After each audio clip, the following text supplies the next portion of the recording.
Now, the greatest radio shows of all time.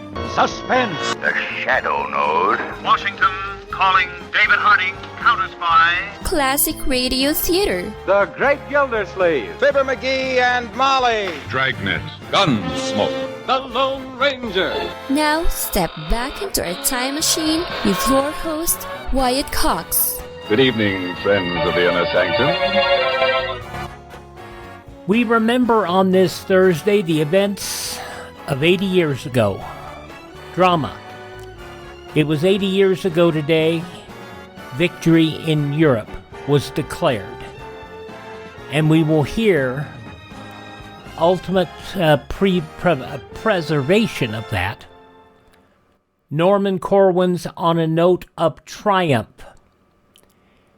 The creative medium of radio was never better. In Norman Corwin's drama, and Martin Gabel, one of the most underrated actors, particularly from the radio side, that we know. We'll also present from 1949 the NBC University Theater production of The Red Badge of Courage, going back to the Civil War. And then an episode of The House of Mystery, also broadcast 80 years ago today.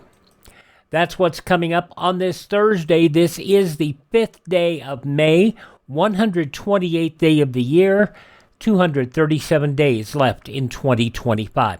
Pharmacist John Stithe Pemberton invented a carbonated beverage on this date in 1886 that would later be named Coca-Cola.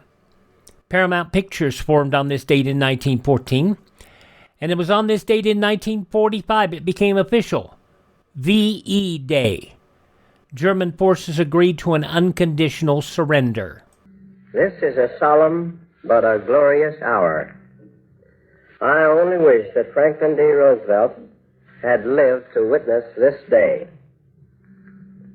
General Eisenhower informs me that the forces of Germany have surrendered to the United Nations.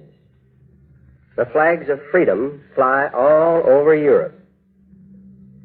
For this victory, we join in offering our thanks to the providence which has guided and sustained us through the dark days of adversity. Our rejoicing is sobered and subdued by a supreme consciousness of the terrible price we have paid to rid the world of Hitler and his evil band. Let us not forget, my fellow Americans, the sorrow and the heartache which today abide in the homes of so many of our neighbors. Neighbors whose most priceless possession has been rendered as a sacrifice to redeem our liberty. We can repay the debt which we owe to our God, to our dead, and to our children only by work, by ceaseless devotion to the responsibilities which lie ahead of us. If I could give you a single watchword for the coming months, that word is work, work, and more work. We must work to finish the war.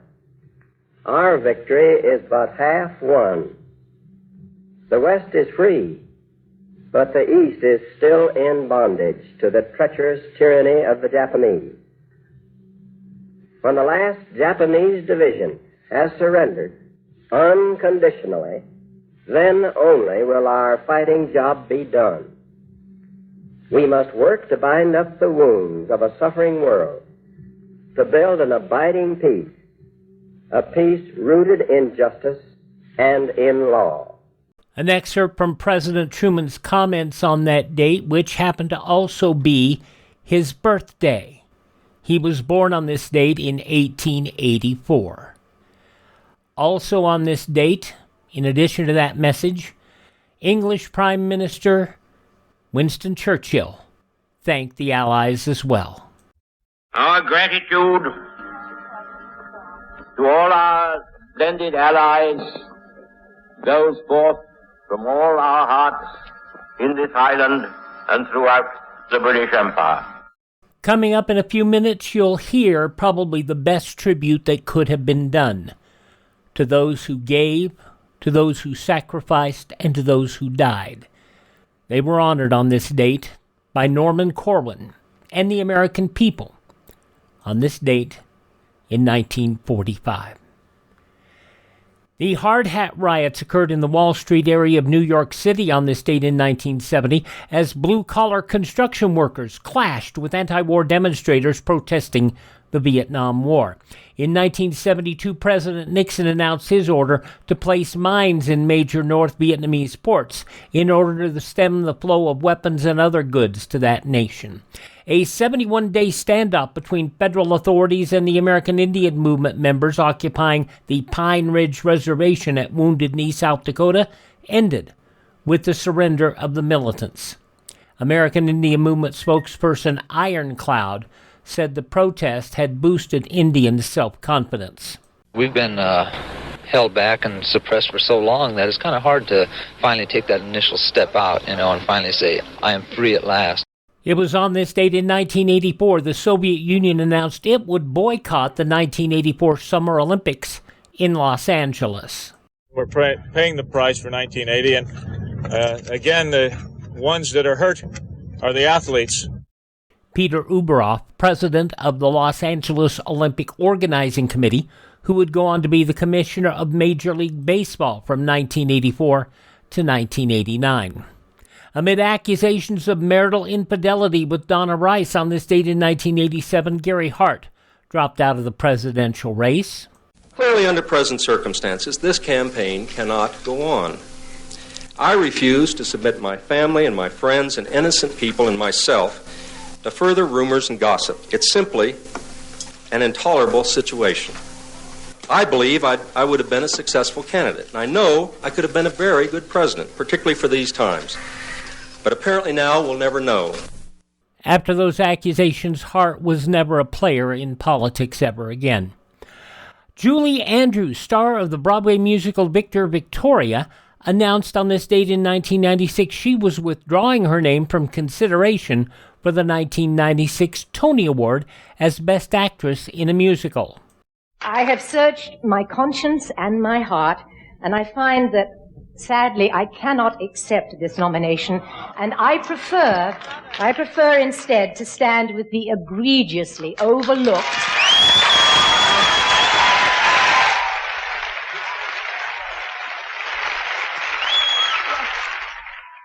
Andrews made the announcement in a minute-long speech at the curtain call of the May 8th matinee on this date in 1996, saying she considered the nomination a snub for the rest of the show. The incident stimulated ticket sales for the musical, and Andrews declined to perform at the Tony Awards ceremony, which suffered that year from lack of star wattage, if you will.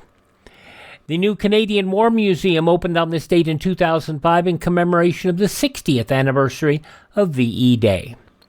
In 2006, President George W. Bush briefed reporters on the just-signed Darfur peace agreement, which would bring violence to an end in the Sudan. I've called this massive violence an act of genocide because no other word captures the extent of this tragedy. The agreement would lead to militia disarmament in the violence-laden areas. And it was on this date in 2018, President Trump announced the U.S. would pull out of an international agreement brokered during the Obama administration. I am announcing today that the United States will withdraw from the Iran nuclear deal. New talks began last month between the U.S. and Iran for an agreement. Passing away on this date in history, Laverne Andrews of the Andrews Sisters, science fiction writer Robert Heinlein, also actor George Peppard, Watergate figure Bebe Rebozo, actor Dirk Bogarde, also Diff'rent Strokes actress Dana Plato, sad end to her life, also the wonderful Eddie Arnold, and William Schallert, president of the Screen Actors Guild for 3 years, a voice artist, and the dad on the Patty Duke Show, passing away on this date in history. We mentioned earlier that VE Day was the birth date of President Truman back in 1884. Bishop Fulton J. Sheen, born on this date. Arthur Q. Bryant, a wonderful voice actor, Remembered by a lot of folks as Elmer Fudd, but also Doc Gamble on Fibber McGee and Molly, and Floyd the Barber on The Great Gildersleeve Show. Arthur Q. Bryan, born on this date. In fact, he played both Doc Gamble and all those roles he played until either the series conclusion or until his passing in 1959. Don Rickles, born on this date also. What an amazing... you couldn't do what Rickles did today. You couldn't. Boxer Sonny Liston, author Peter Benchley, and Ricky Nelson of the Nelson family, Ozzie and Harriet, and John Fred of John Fred and the Playboy Band, all born on this date in history. Hi, this is Jeff Foxworthy. It is now time for the birthday announcements. The following people are now officially older than dirt. Tony Tennille of the Captain and Tennille, 85 years old today. Gary Glitter, a musician and child pornographer. I know his rock and roll part 1 still played in many stadiums today without even noting it. Gary Glitter, 81. I had this wonderful album when I was in college called the Cologne Concert. And it was a jazz piano. And, of course, when I was in college, I worked in public radio, I'll admit it. But I did jazz shows. And this was one of the great albums by Keith Jarrett. Keith Jarrett, 80 years old today. God bless him. Another great piece of music was from Earth, Wind, and Fire. I love Earth, Wind, and Fire, but I love the collaboration that Phil Collins and Philip Bailey did, Easy Lover. Philip Bailey, 74 years old today. From Little House on the Prairie, Melissa Gilbert is 61. Singer Enrico Iglesias is 50 today. From Legally Blonde, Matthew Davis is 47. You can call me Rick. I'm your new history teacher. That from The Vampire Diaries, Matthew Davis, 47 today. From Arrow, actor and part-time pro wrestler Stephen Amell is 44. I have to be someone else. I have to be something else. From Arrow, Stephen Amell is 44. Also turning 40 today is WWE's Tommaso Ciampa, who had an interesting incident happen right before WrestleMania. He fell down and cut his chin. And for all of this time in wrestling, he's had this amazing beard, and right ahead of WrestleMania, he had to shave it off to take care of that. So there's that.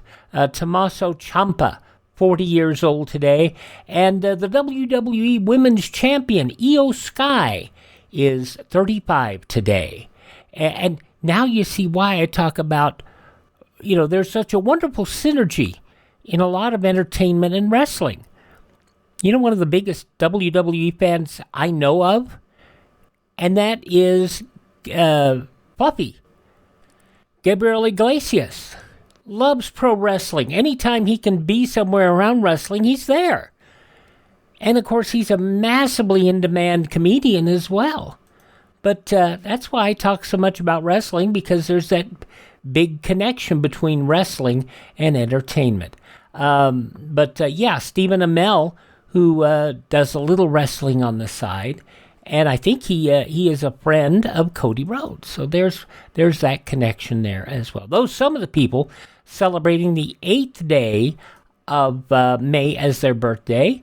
If this is your birthday, hi, we're the 4 freshmen, and we just want to say happy birthday to you. And we go back 80 years. This is the 80th anniversary of VE Day, and we will recall some of those events in drama form with Norman Corwin and Martin Gabel. That's next.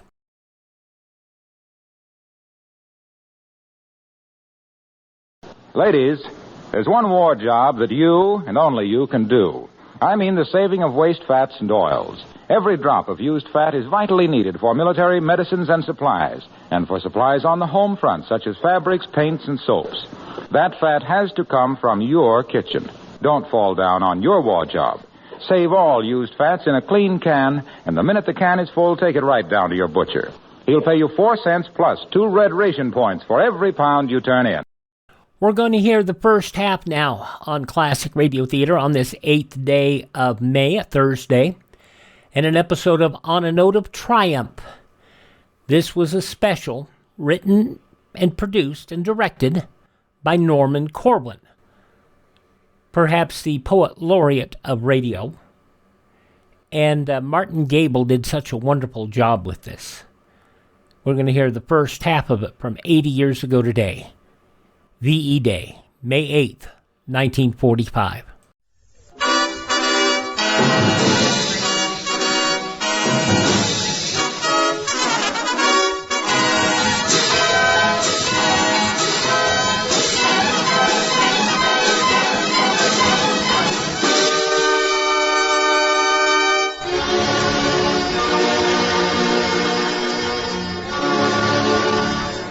So they've given up.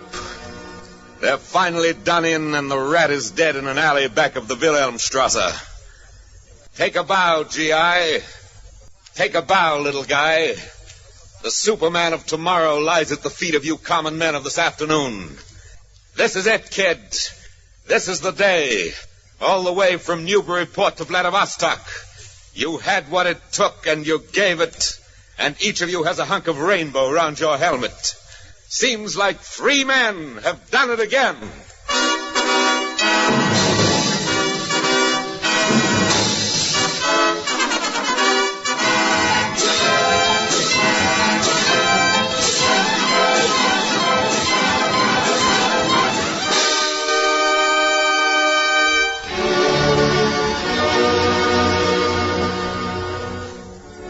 For the next hour, the Columbia Broadcasting System presents On a Note of Triumph, a special broadcast written and produced by Norman Corwin for this day of victory. Martin Gabel is narrator, and the music is by Bernard Herrmann.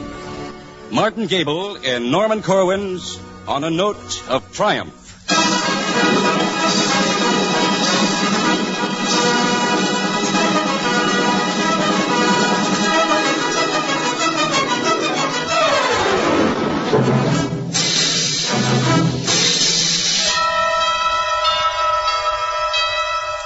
Is victory a sweet dish, or isn't it?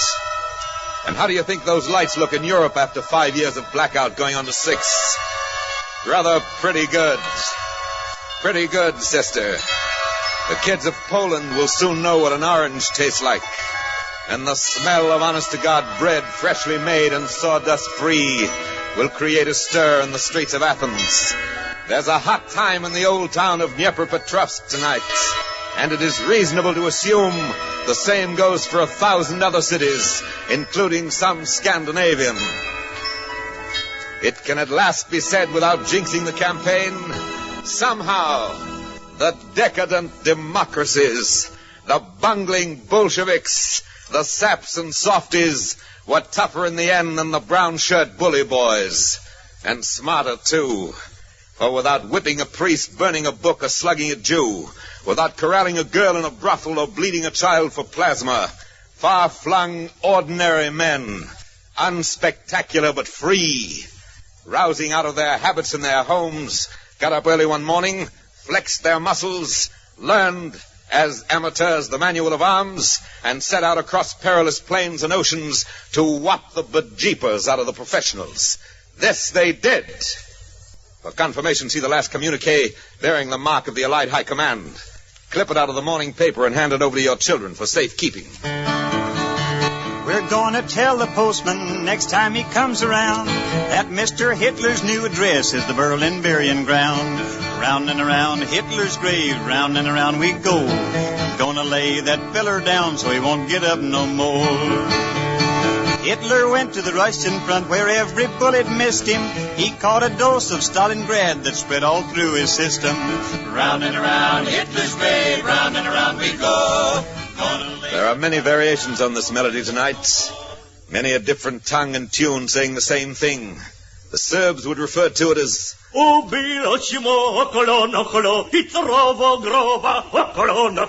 the Danes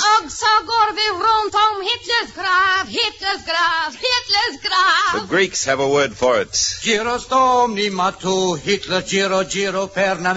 Obviously, the occasion calls for a round of cheers and a toast for the very best you have in the house, and it is entirely appropriate to make a joke and laugh at it. But fix your eyes on the horizons. Swing your ears about, size up the day and date. Look in on prayer and thanksgiving, song and laughter. Dated planet Earth, May 8th, 1945. You, Mother, in St. Louis on the Mississippi, whose firstborn is a visitor in Magdeburg on the Elbe. Thank God I'll get my boy back instead of a telegram. You patient wife of Bridgeport, whose husband sat it out inside a Nazi prison. Now we'll be home for longer than a furlough. Now we can see our daughter for the first time. She's 2 years old. Strange to think they've never met.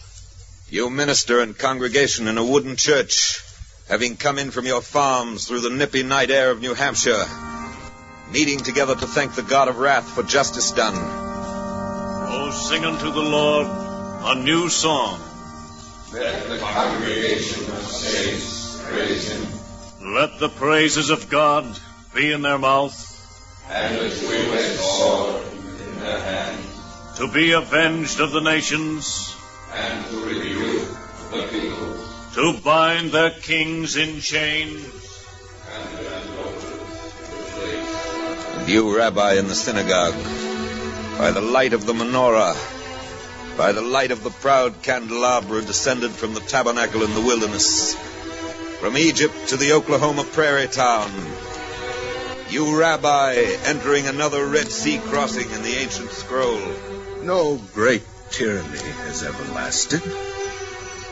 The empires of Pharaoh, Caesar, Philip, Napoleon, Hitler, each flourished and held sway and was destroyed.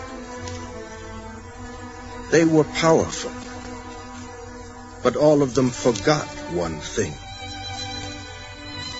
that the only civilization which can endure is a free one. And you, bishop in the cathedral, singing Te Deums to him who has again delivered man. Te Deum laudamus, Te Dominum confitemur, Te Eternum Patrem, omnis terra veneratur, Tibi omnes angeli,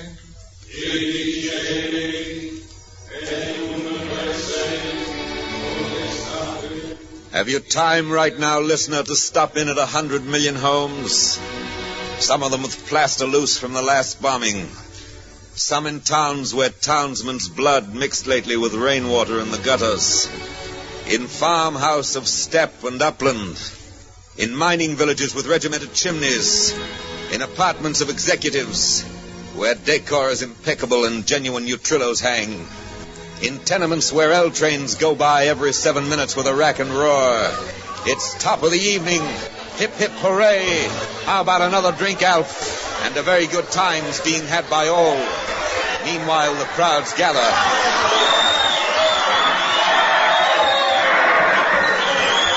Crowds in Times Square, Piccadilly, Nevsky Prospect. Crowds in the Loop, crowds on the Boulevard. Gaiety and neon, laughter and the blare of horns. Headlines cheerful as a Christmas poster. Noise and glitter. This is it, kid. This is the day. This is what we've been waiting for.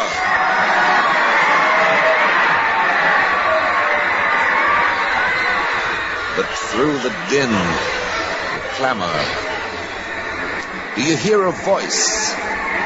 In the hearing of your conscience, don't you get a whisper? Listen. Listen. Nothing yet, just crowd, but listen close. Take your good ear out of low range. Whisk it high. Hoist it up to cirro-stratus country, up to where a B-29 has wing room. Flash across the dark Atlantic, heaving under the sway of a victor's moon. Listen for intimations of wind and water and a rush of fog eastward of the Grand Banks. Below these waters, strewn beneath the plains of porpoise and whale, the bones of how many good men lie. But never mind, running as we are eastward against the grain of time, we are over the isles in a hop and a jump.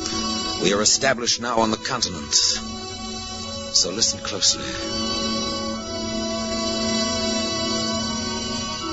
In just a moment now.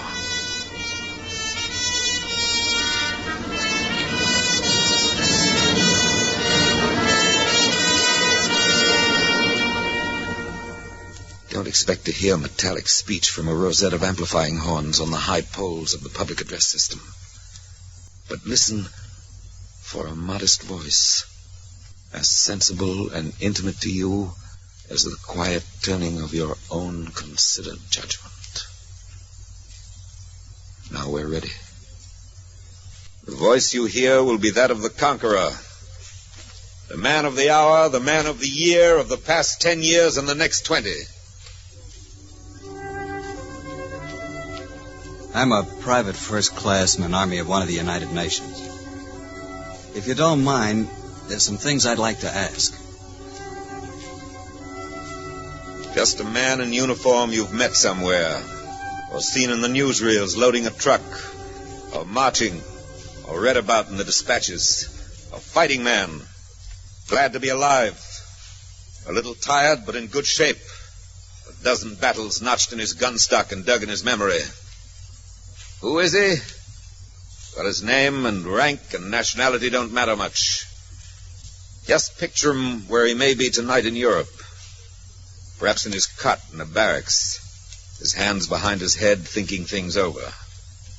Perhaps he's standing on a village green before a monument to the dead of World War I.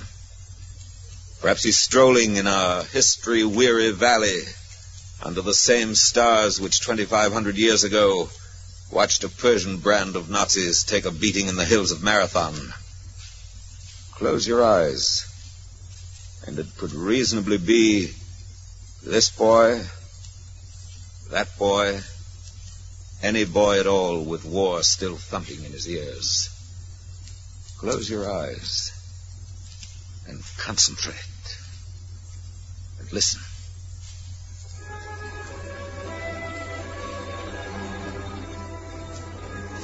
If you don't mind, there's some things we guys would like to ask. First of all, who did we beat? How much did it cost to beat him? What have we learned? What do we know now that we didn't know before? What do we do now? Is it all going to happen again?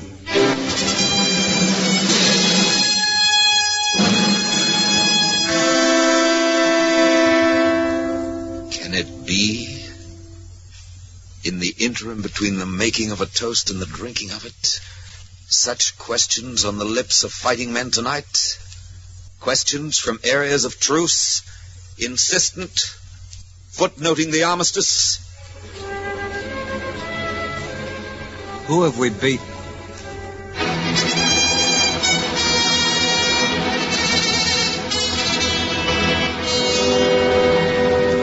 Who've you beaten?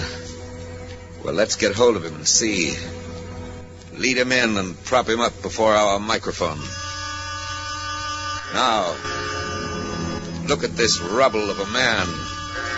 Ragged, broken, blonde Nordic hair matted with pure Aryan blood.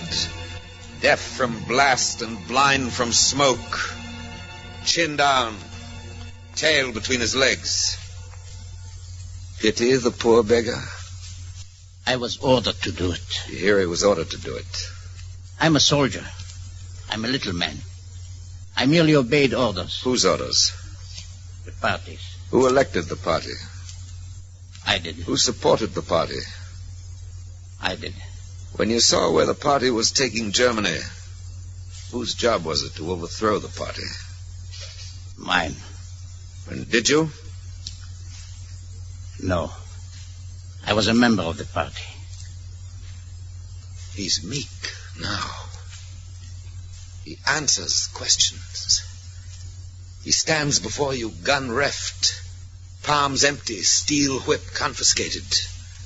Wounded, defenseless, thrown upon your tender mercies, the quality of which he trusts shall not be strained. Observe him. Note him well. Now, if you wait until we spin the mic about so that it picks up the winter of a not long bygone year. It was the year Broker's Tip won the Kentucky Derby, and 3.2% beer was proclaimed morally fit for Americans to drink. It was 1933. The mic reversible goes back to it.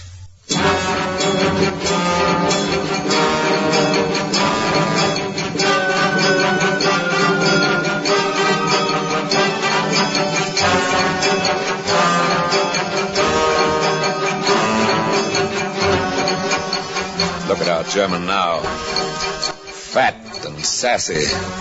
Swastika on his armband. Cobblestone in hand. Ready to advance the cause.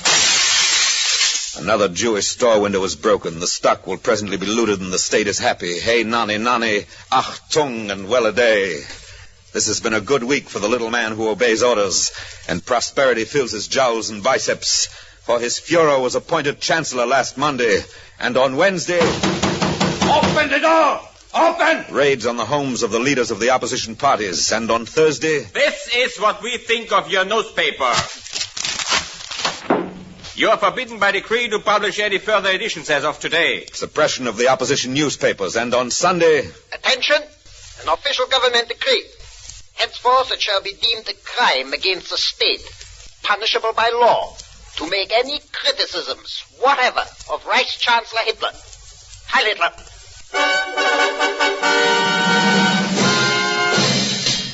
All this in the first week they were in the saddle. Every week then after for 12 inbreeding years of 52 weeks each year, week in, week out. The looking around carefully before speaking. The leather heels on the door stoop. And the bell ringing insistently at 3 a.m.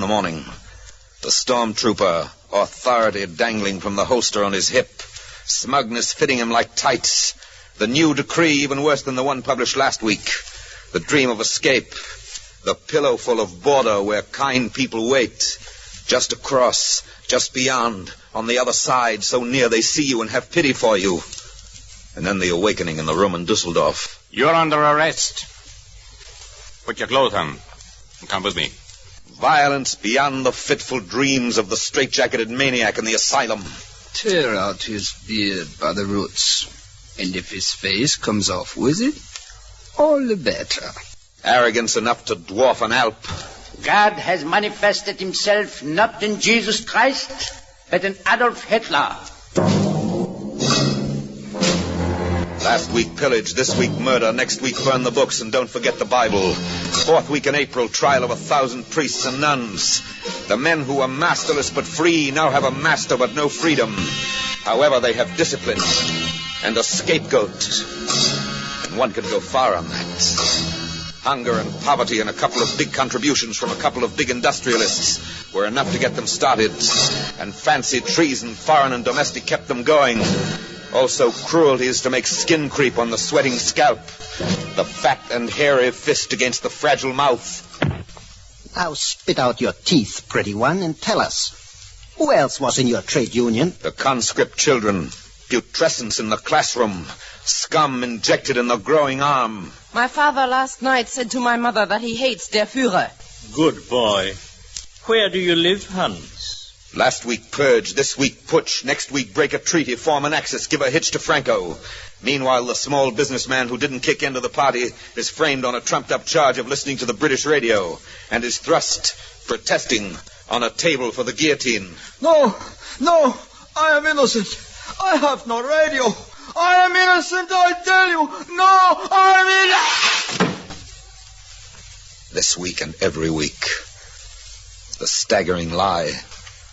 Nations stripped and tortured like a captive girl, while sidewalk superintendents stand by around the world and look on, fascinated. Even as they watch, of course, death warrants issued to themselves and to their sons. Extra, double feature, Austria and Anschluss, and the corpses of the suicides of gay Vienna are sanitarily disposed of. Darkness rising, pageants and parades, drapes and flags and searchlights in the goose step. Next week, umbrella dance at Munich. Salome bearing the head of John the Czech. And coming soon, too soon, lavish spectacle, millions in the cast, curtain going up, Poland devoured by lightning and locusts in 18 days.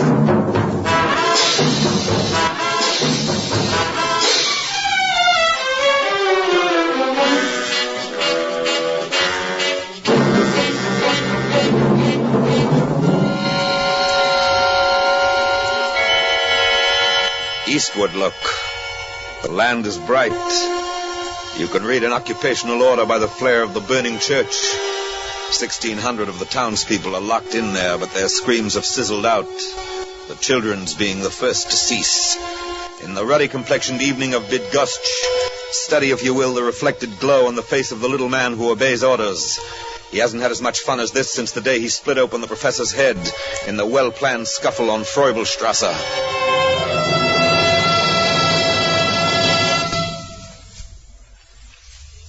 Now, if you'll permit us to move the mic along, being careful not to trip either over the rubble of treaties or the ruins of Rotterdam, we will have a word with the same little man who last month pasted Denmark and Norway in his scrapbook.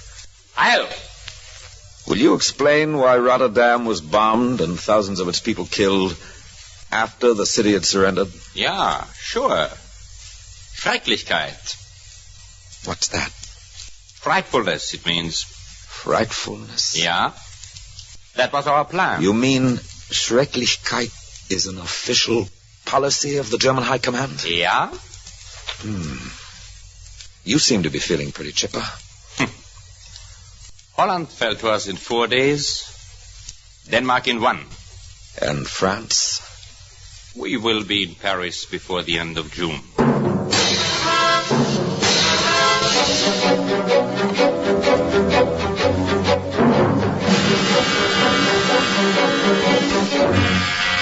Scene: the clearing in the forest of Compiègne before the end of June. Occasion: unconditional surrender of liberté, égalité, fraternité. Cast, in order of appearance: Hitler, the sunshine boy; Goering, of the splendid Nordic belly; von Brauchitsch, the man who looks like a rat; Ribbentrop, the rat who looks like a man; assorted admirals, generals, flunkies, plenipotentiary. Shira, the reporter, stands at the edge of the clearing, watching the party advance to the armistice car. His eyes are on the face of the Fuhrer, who the other day did a little dance for the newsreel cameras when he learned the good news of the death of France. He glances slowly around the clearing, and now, as his eyes meet ours, you grasp the depth of his hatred, revengeful, triumphant hate. Suddenly, as though his face were not giving quite complete expression to his feelings, he throws his whole body into harmony with his mood. He swiftly snaps his hands on his hips, arches his shoulders, plants his feet wide apart. It's a magnificent gesture of burning contempt of this place.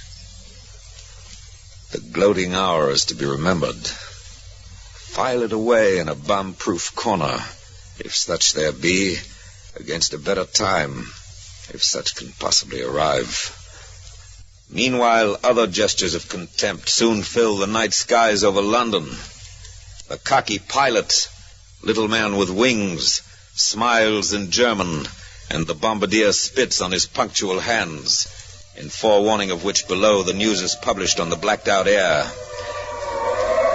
And the workers of Britain, in bed with the aches of a long day at the factory, overtime, no Sundays off, roused now from their body-warm blankets in the cold room, shuffle along to the damp shelter, bleary, pooped out, hoping not to catch a direct hit or a sore throat.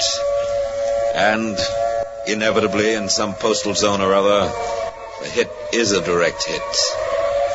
And the kid with the bright blonde hair and the turned-up nose, moans all night among the rubble because his left leg hangs in blackened tatters, and he cries to his mother, who is dead.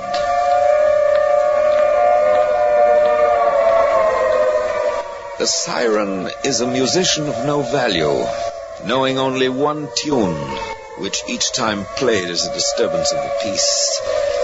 Oh, in the prime of the Luftwaffe, when there was nothing west of Dunkirk save prospects of invasion, the tenor of life in London was considerably beneath that of Berlin.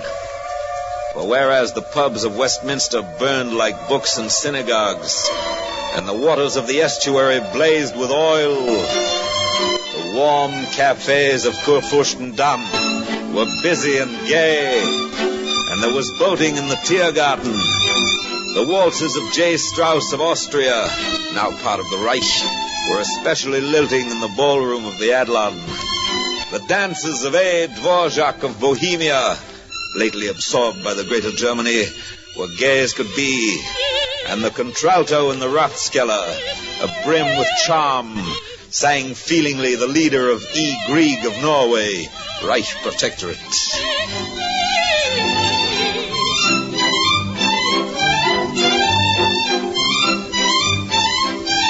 And war was glorious, and the best champagnes of France were poured on the tables of the Schutzstaffel, the finest grades of Danish bacon sputtered in the skillets of loyal party workers. Paintings from the Louvre hung tastefully on the walls of Berchtesgaden, and the iron ore of Sweden alloyed well with the bauxite of Spain. The music was but stimulating, and the performance but continuous, with a minor fanfare for the pushovers in the Balkans in the month of April. A flourish for the Isle of Crete in May. And in June, summer a-coming in with the sound of another broken treaty.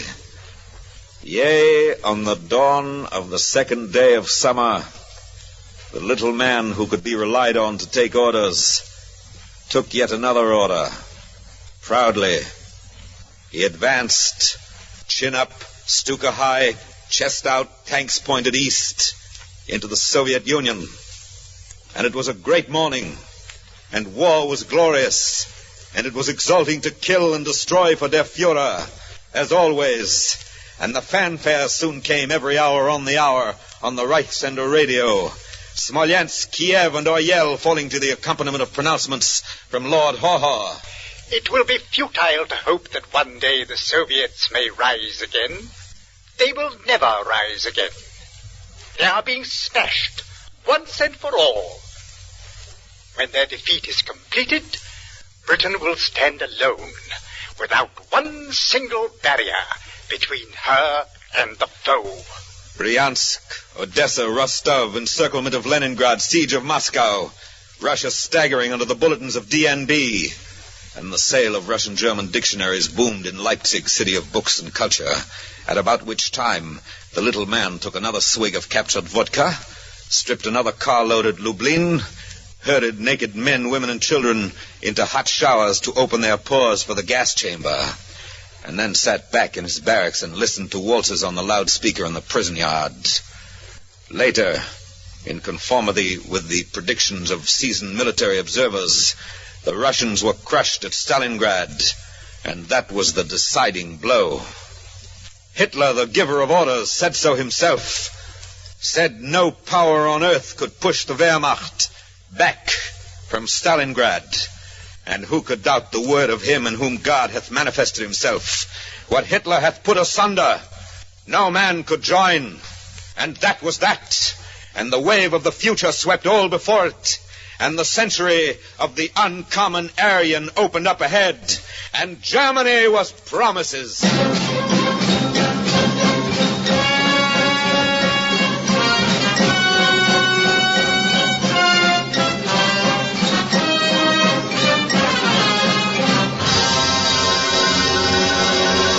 The little man was no longer a little man.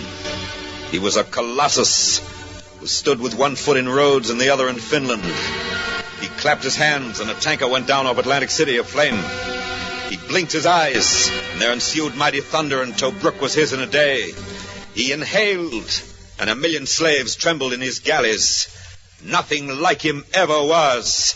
He was organized from the womb, often illegitimate with state approval, to the grave of his enemy.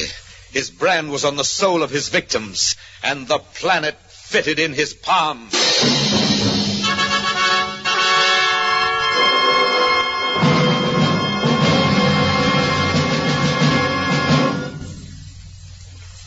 This is the man you have beaten.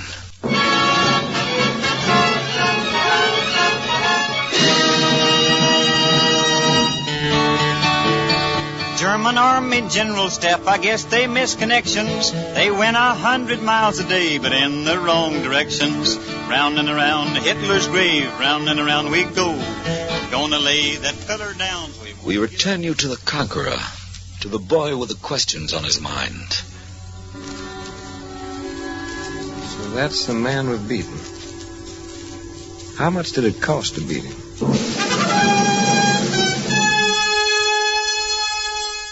The man of the hour, the man of the year, the man of the next 20 years. So that's the man we've beaten. How much did it cost to beat him?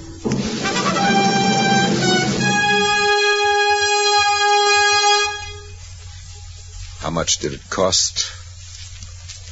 Well, the gun, the half-track, and the fuselage came to a figure resembling mileages between two stars.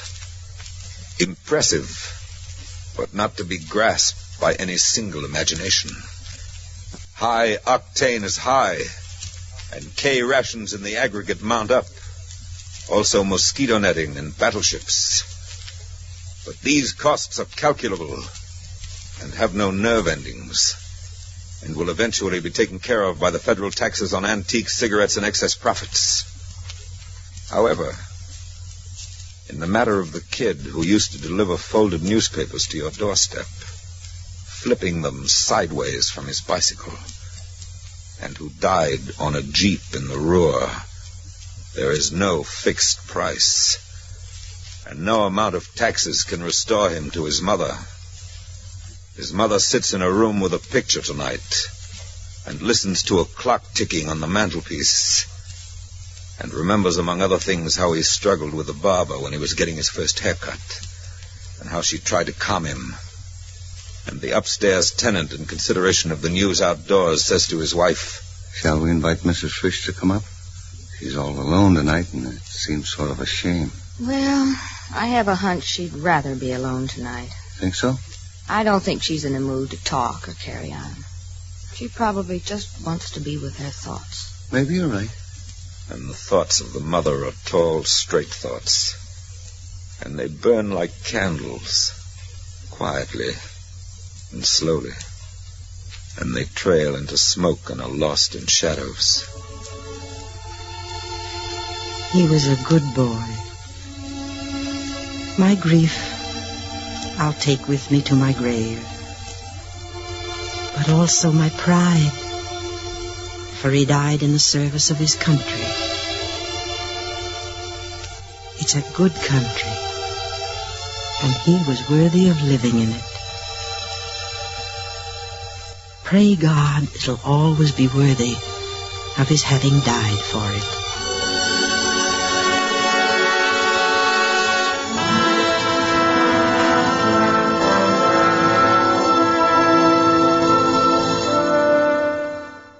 Corwin did not build in a half-hour break for radio stations, but he did give that long musical bridge.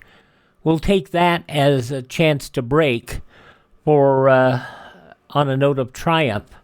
80 years ago, May 8th, 1945, the conclusion in a moment on this VE Day edition of Classic Radio Theater with Wyatt Cox.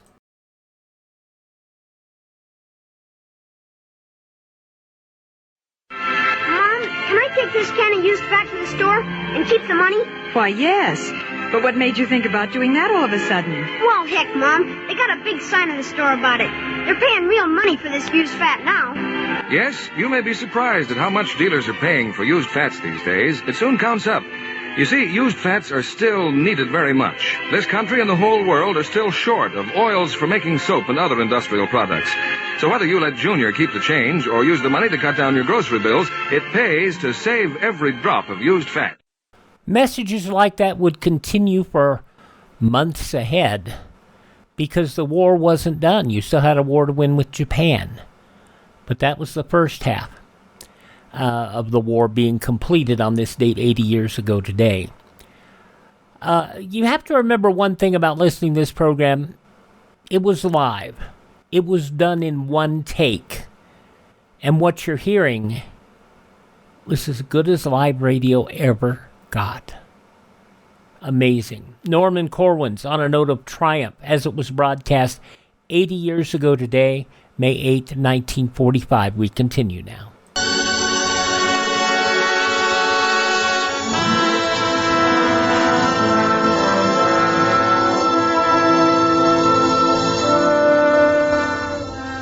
Most of the fallen young leave mothers and fathers alive and awake tonight.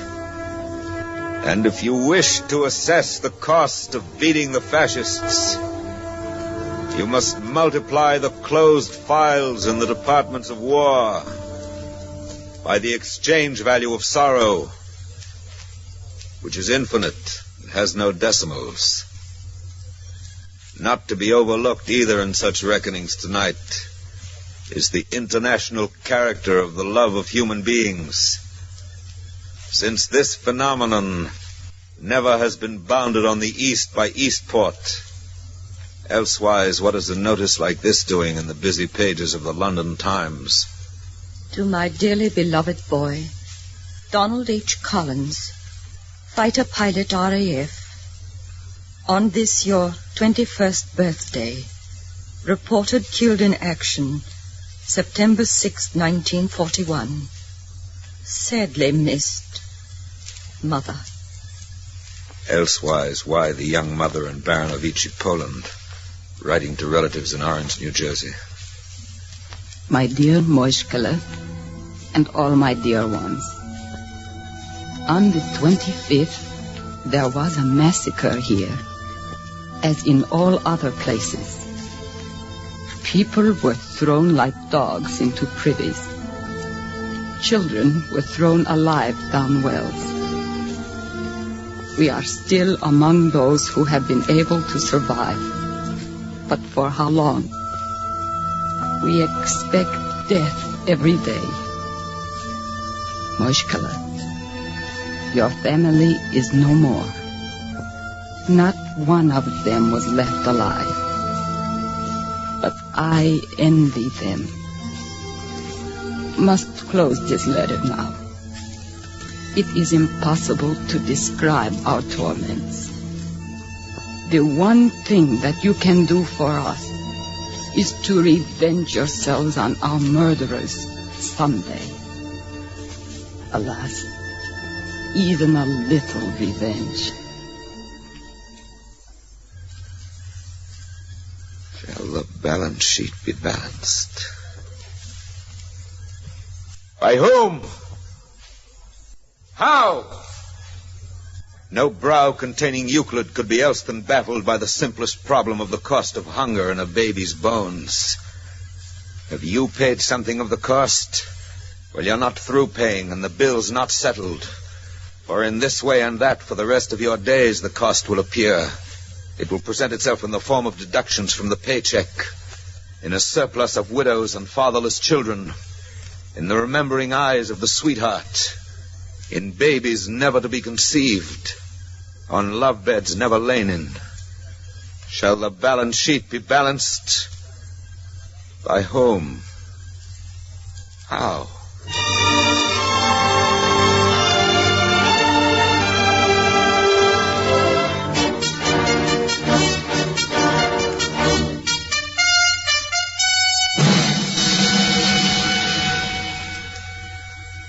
Again, we return you to the conqueror, man of the textbooks of millenniums ahead. But what do we know now that we didn't know before? What have we learned out of this war?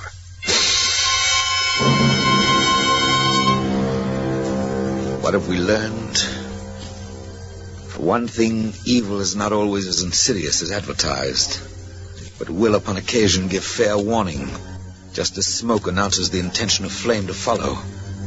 Never has disaster had so many heralds as this war. Cassandra spoke from every lecture platform, and the notices were posted high and low. A cabinet minister resigned at Downing Street, protesting. A president cried quarantine. Moscow sent food and guns to Barcelona. A housewife of Duluth boycotted German goods. An emperor of Ethiopia said in good French before the statesman of Geneva, Je suis venu pour avertir l'Europe de la catastrophe qui l'attend. I came to give Europe warning of the doom that awaits it. Je suis venu pour défendre la cause de toutes les petites nations menacées d'agression. I came defending the cause of all small people who were threatened with aggression. Aujourd'hui, le problème a une portée beaucoup plus étendue que l'agression italienne en elle-même. La moralité internationale est en jeu. The problem today is much wider than merely a question of Italian aggression. It is collective security. It is international morality which is at stake. Dieu et l'histoire se rappelleront de votre jugement. God and history will remember your judgment. Signs and portents. It was no furtive tapping on the windowsill at night, but clamorous pounding in the public square, blow after blow like a monstrous drop forge, beating into shape the time to come. And the time came, and the prophecies matured. The storm arrived and was no surprise to the barometer, the Jew who had cautioned. The Nazis are not against the Jews alone. That's just a sham. If you let them carry on this way, there'll be the death of Christians, too. He saw Gentiles die as well, and sighed, and foraged for bullets in the cellars of the Warsaw Ghetto. Yea, and the time came, and it developed that Cassandra and the Jew were right, and that the Cliveden set was wrong. Fire and brimstone dropping from the sky were educational. There were tongues and torpedoes, sermons and bombs, books in the running battles. Whatever was learned the hard way. Between blood transfusions and last rites, each lesson fell trip hammer hard, with a bang that killed a citizen or two somewhere. We've learned out of World War II that we learned nothing out of World War I. We've learned that nations who don't know what they want will get what they don't want. We've learned that our east coast is the west bank of the Rhine, and that the defenses of Seattle begin in Shanghai. We learned that a soft answer doesn't turn away wrath, that if you offer your other cheek to a Nazi, you'll get your head blown off. We learned that a newspaper with a big circulation right at home can lie with a straight face 7 days a week and be as filthy and fascist as a handout in Berlin. We learned that those most concerned with saving the world from communism usually turn up making it safe for fascism. We've learned that women can work and fight as well as look pretty and cook. We learned that the Germans came close to winning the war the first time, even closer the second time, and might damn well win if we give them a third time. We learned the value of allies in a world where any war is sooner or later a world war. We learned that some men will fight for power, but that all men will fight to be free. We've learned that freedom isn't something to be won and then forgotten. It must be renewed, like soil after yielding good crops. Must be rewound, like a faithful clock. Exercised like a healthy muscle. Free men who forget that lose their freedom.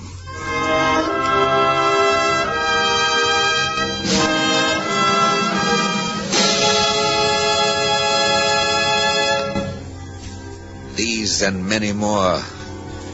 These are the lessons our sons and brothers have turned to dust to teach us. And whether victory will stick and the dead be not made fools of depends on whether what we learn is held as close and constant as a catechism. Come summer and prosperity, come winter and the wolf, come ebb tide and come flood.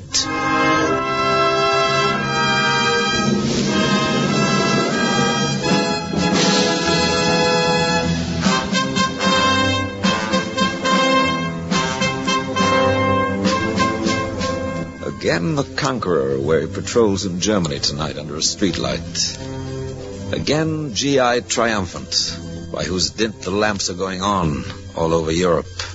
We return you to the conqueror. There's another thing I'd like to know. What do we do now? What do we do now? Well, the war goes on. And you yourself, man of the hour, start out upon old worlds to conquer. For though the swastika comes down and is trampled under shoes made in Massachusetts and Lancashire, though the ovens of Lublin are avenged, the war goes on, and peace stands off stage waiting for a cue at the end of a Japanese drama. Meanwhile, unfinished business in Asia, killing to be done among the archipelagos. The cruiser turns about and makes for wider waters. The garrisons of China check the hour. Shall those of us who never quite believed that war could come now hasten to believe it over? We here at home, who safely tidied battles into books, spliced the counteroffensive into a feature film, and went to see it together with an Andy Hardy picture at the Orpheum, shall we, who followed the bloody tracks on maps and took assurances from pins that tanks had gotten through, shall any of us celebrate beyond the compounds of this night? Look here. We hoist our microphone again, 50 feet higher than Everest, and listen to items blowing toward us on the west wind over unpacific oceans. Listen. You hear it? The report of young men from Nebraska dying. Yes, this night. Word that Kentuckians are navigating coral seas. Texas Rangers bombing in Pagoda country.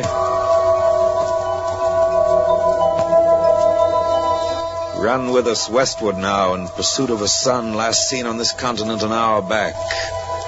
Westward with the grain of time over an afternoon of ocean. Over humid isles where the situation is in hand. And into tropic skies to overtake a young American on vigil. Ahoy there! Hi! Have you heard the news? Yeah, pretty wonderful, ain't it? Run on among the Indies. Look below you now.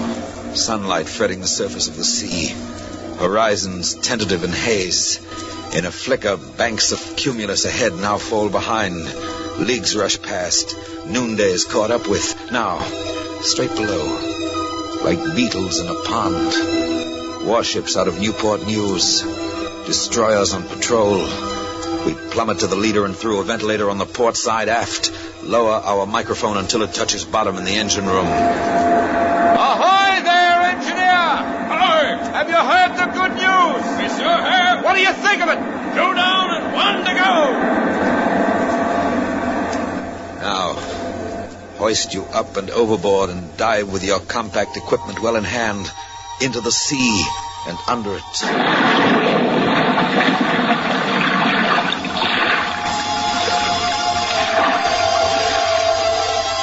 5 fathoms down we go. Steady now. Look up. The roof of ocean lifts and settles slowly. Tufts of seaweed pinned against the ceiling. This is the boundless green estate of upper ocean, where tin fish swim among the fauna. Unreel the cable of this mic and light your headlamp, for we're diving deeper. Past schools of angler fish and sail fins, down to zones where greenness goes to blue and blue to black. Careful now. Look sharp. Push hard against the crushing water. Can you make it out?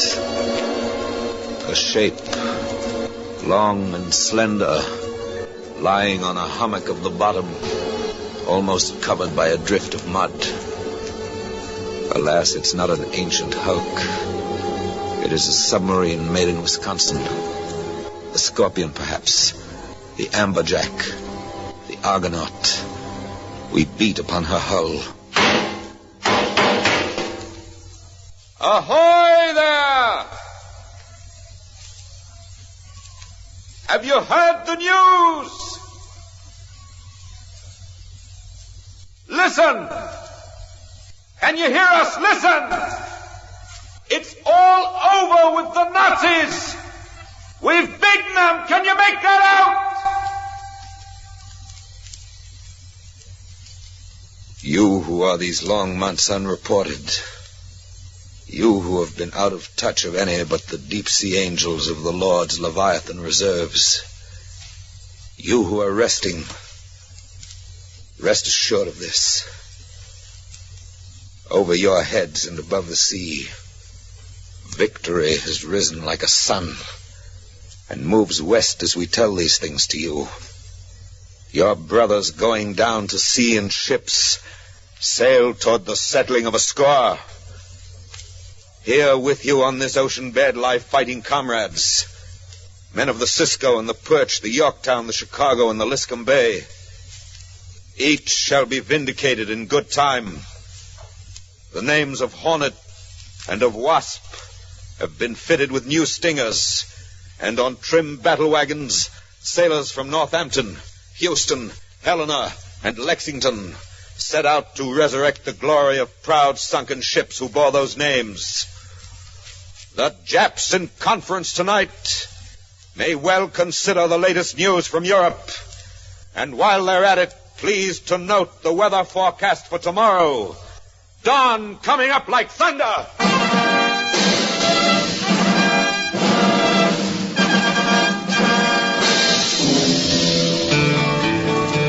Let me tell you, hero, he told, now that Hitler's down, better buy a black kimono, 'cause you're on your last go-round. Round and around Hitler's grave, round and around we go.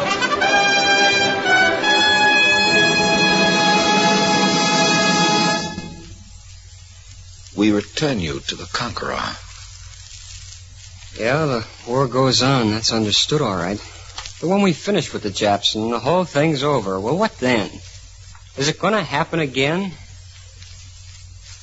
Soldier, when the sweet morning comes and you're mustered out, when you get paid off, and there's a ticket in your wallet that guarantees delivery to street and number, and the faces that you've dreamed about in foxholes, you mustn't forget to take along your homework in the barracks bag. For there's no discharge in the war. You're on probation only. You and the faces you've dreamed about, and all the rest of us. Henceforward, we must do a little civil thinking every day. Not pass up the front page for the sports page, as we did before. Vigilance pays interest and compounds into peace, whereas bland unconcern and the appeasing cheek draw blitzkrieg as a lightning rod attracts a thunderbolt. A little civil thinking every day. That's the homework. Yes, shooting your mouth off against the bad appointment and the shoddy referendum. Storming the redoubts of the local Schickelgruber. Voting in season and demanding of your representative that he be representative.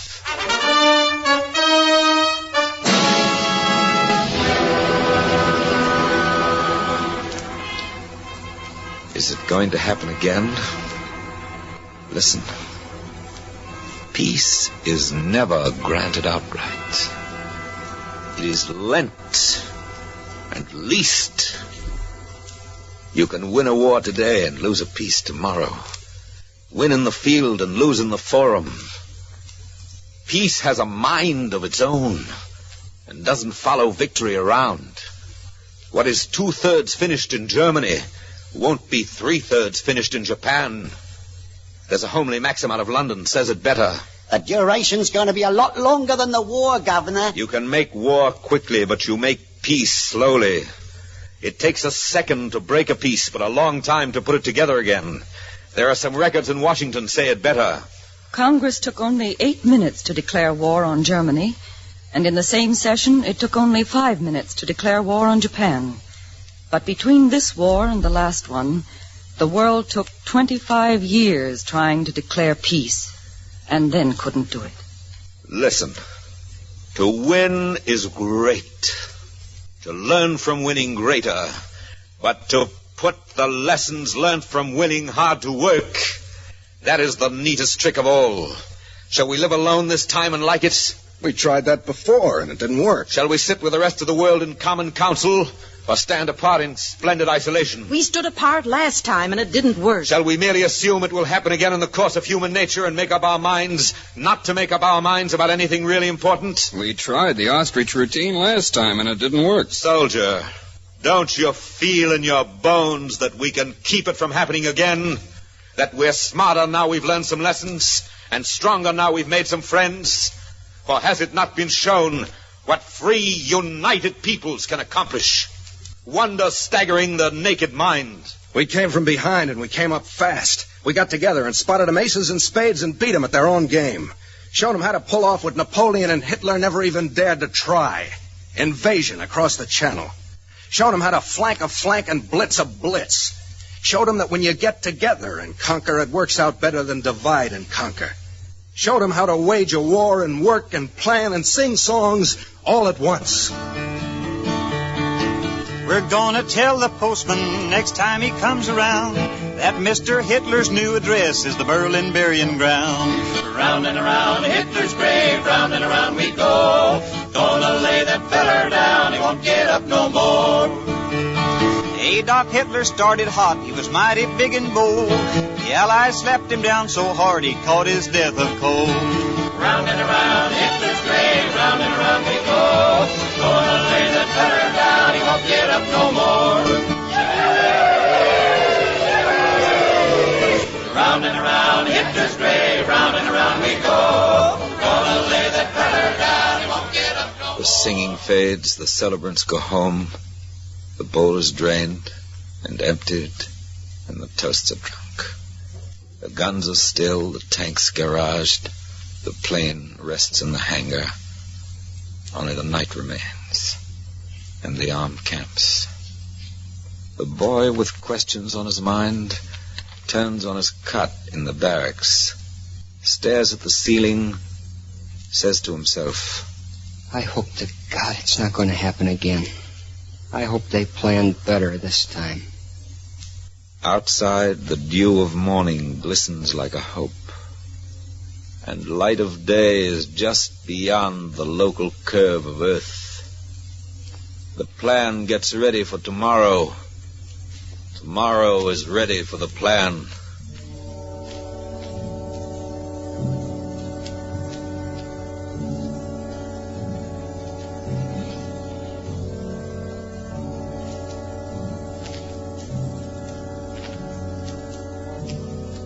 Lord God of trajectory and blast, whose terrible sword has laid open the serpent so it withers in the sun for the just to see. Sheathe now the swift avenging blade with the names of nations writ on it, and assist in the preparation of the plowshare. Lord God of fresh bread and tranquil mornings, who walks in the circuit of heaven among the worthy, deliver notice to the fallen young men that tokens of orange juice and a whole egg appear now before the hungry children, that night again falls cooling on the earth as quietly as when it leaves your hand, that freedom has withstood the tyrant like a Malta in a hostile sea, and that the soul of man is surely a Sevastopol which goes down hard and leaps from ruin quickly.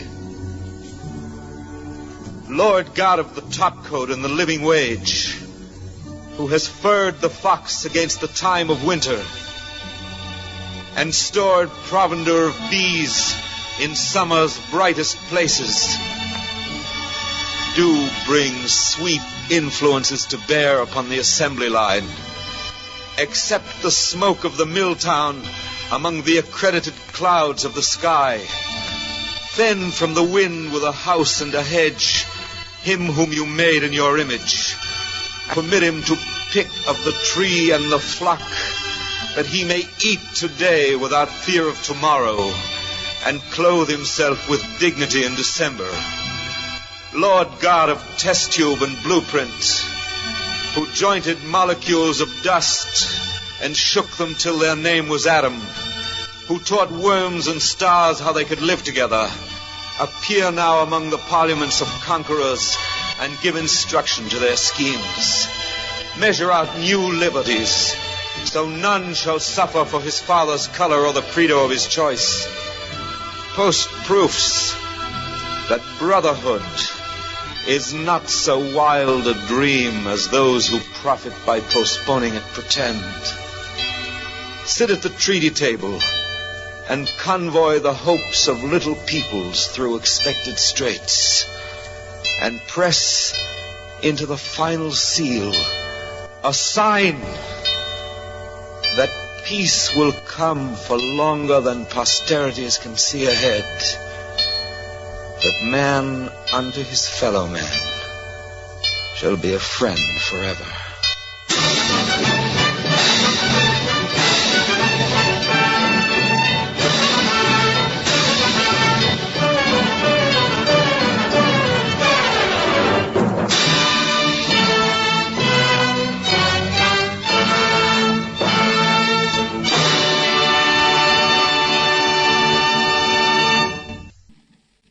You have been listening to Columbia's presentation of On a Note of Triumph, a special broadcast written, directed, and produced by Norman Corwin for the Day of Victory in Europe.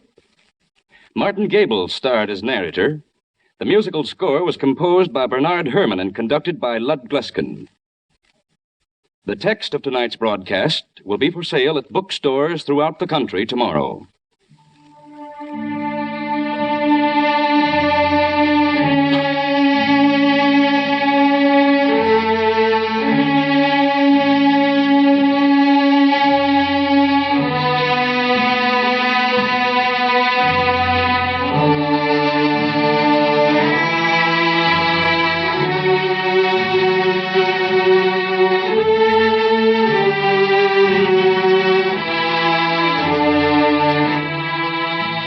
This is CBS, the Columbia Broadcasting System.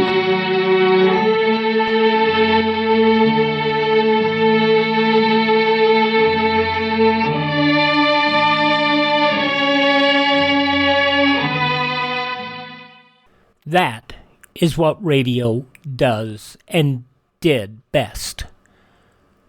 It stirs the soul, it warms the heart, and it makes you feel. And it still does in many ways.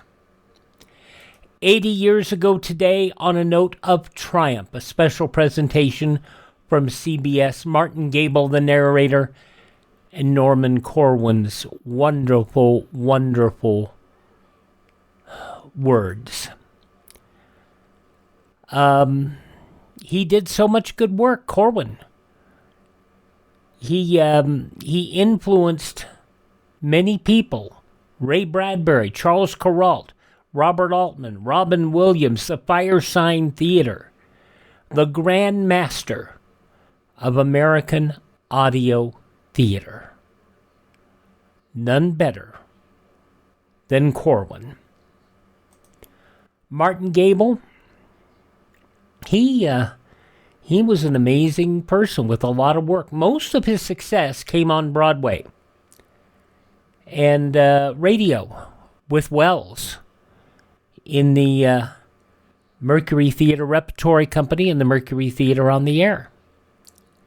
He directed one film, The Lost Moment, appeared in a few films, small roles. His best supporting part, crime boss Thomas Reince in Richard Brooks's Deadline USA in 1952, starring Bogart. And probably he is best remembered to this day for the most frequent panelist on the game show What's My Line with his wife, Arlene Francis. Martin Gabel with Norman Corwin, on a note of triumph. I have to plug tomorrow's program. It will be drama too, but a lot different. The Lives of Harry Lime, starring Orson Welles. Broadway is My Beat, starring Larry Thor. And then 3 shows from 1948. The Adventures of Sherlock Holmes, starring John Stanley and Alfred Shirley from 1948. Escape, The Time Machine, an H.G. Wells production story about 2 adventurers 100,000 years ahead of us. And The Unexpected, a quarter-hour show starring Lyle Talbot and Cargo Unknown. That's coming up on our Friday Classic Radio Theater, and I hope you will be here with us for that.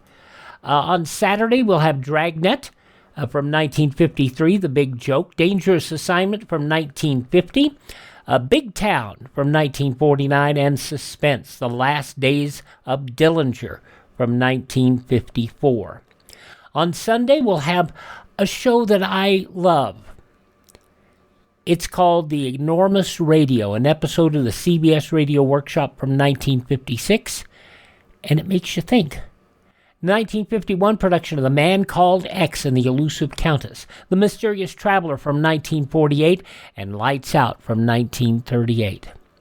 Get to comedies on Monday, just flat belly laughs with Marie Wilson as My Friend Irma from 1953, You Bet Your Life and Groucho from 1954, Bob Hope with Peter Lorre in 1947, and another episode of The Workshop, and this one not strictly comedy, but it was, I loved this show, and I couldn't leave it out. It's called The Long Way Home, a story of a future I hope we never get to. On Tuesday, we get back to strangeness with The Weird Circle and The Secret Book, a sealed book rather, and then another episode of Yours Truly, Johnny Dollar with Mandel Kramer, and Suspense from 1962. And this one I love. It's called Hide and Seek, and it stars Jackson Beck in a role other than Philo Vance, which is how we normally hear him. Wednesday, we've got Basil Rathbone and Nigel Bruce in an episode of Sherlock Holmes. I Was a Communist for the FBI from 1952, Calling All Cars from 1935, and a Gangbusters episode from 1955. On Thursday, the yearbook photo mix-up going on with our Miss Brooks, Phil Harris and Alice Faye, and somehow a Cadillac got in the swimming pool. Both those shows from 1949. A 1938 episode of Jack Benny, Murder in the Library, and Hildegard's radio show from 1945. We bring you on Friday another Jack Benny show, and the main reason I'm doing 2 back-to-back is Jack's in the 1938 one. He is not in this 1948 episode because Robert Taylor is in for Jack. We'll also hear George and Gracie from 1944, The Great Gildersleeve from 1943, and Life with Luigi from 1950. That's what's coming up over the next 8 days here on Classic Radio Theater with Wyatt Cox. Visit us online at classicradio.stream. Up next, an episode, more drama. This one from the NBC University Theater. It is also about war, The Red Badge of Courage.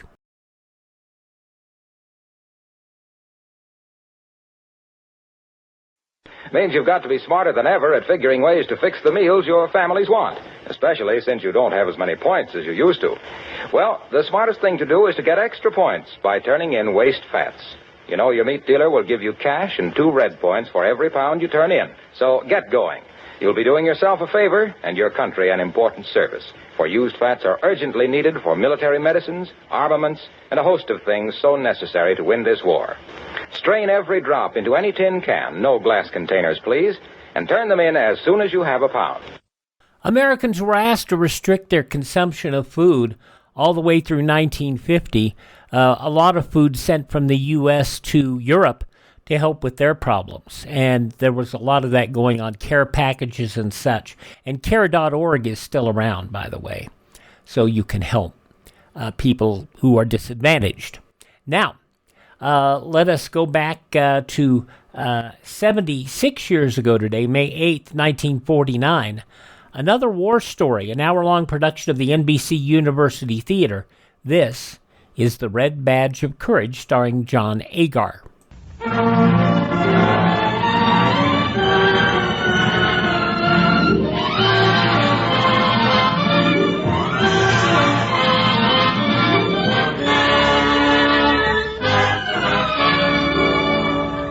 is the NBC University Theater, bringing you a full-hour dramatization of The Red Badge of Courage by Stephen Crane, starring John Agar as Henry Fleming.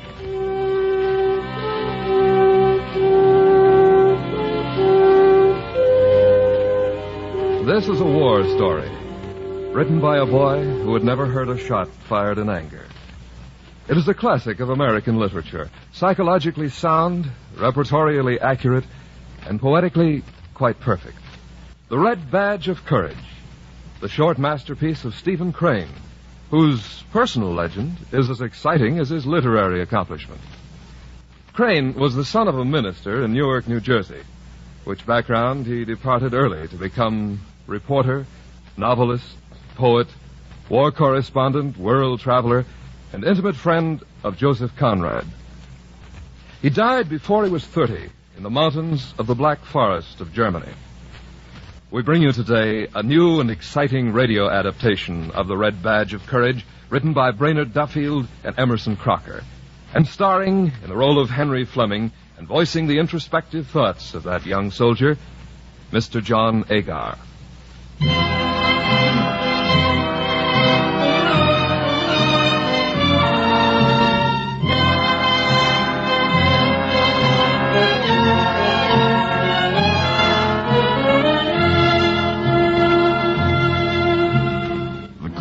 Passed from the earth, and the retiring fogs revealed an army stretched out on the hills, resting. A river lay at the army's feet, and across it one could see the red, eye-like gleam of hostile campfires.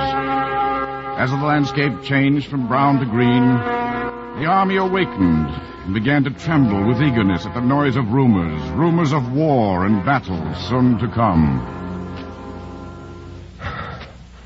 Gosh, it's cold.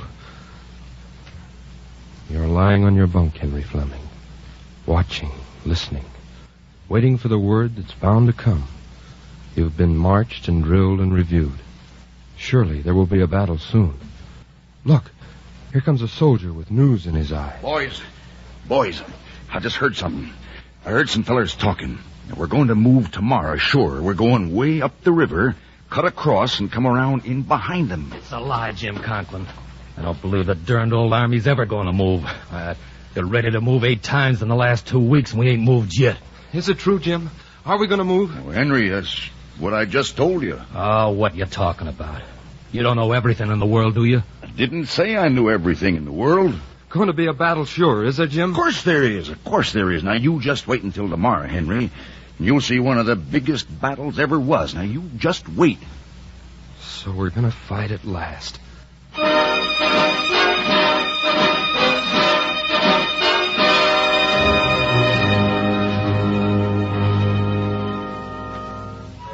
So at last you're going to fight, Henry Fleming. Tomorrow there will be a battle, and you'll be in it. All your life you've dreamed of battles. You've seen yourself in visions, performing deeds of glory. You've read of marches and campaigns, and longed to be a part of it. All your life. Remember that day back home? Ma, I want to enlist. We've been all over that, son. I need you on the farm. Here, chick, chick, chick, chick, chick. Oh, but Ma, everyone's going. They're all going. Men are, yes. You're just a boy. Time enough for men's foolishness later on. Oh, but Ma, I want to go. Here, chick, chick, chick, chick, chick, chick. Now, Henry, don't you be a fool.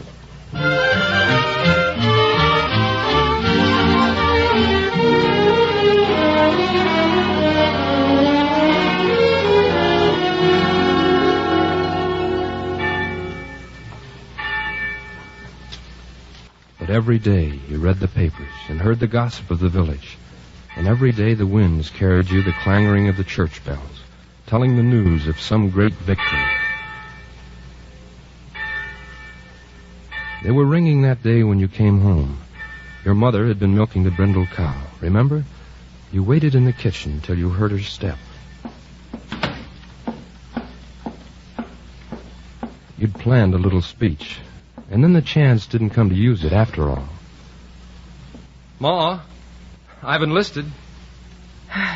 Lord's will be done, Henry.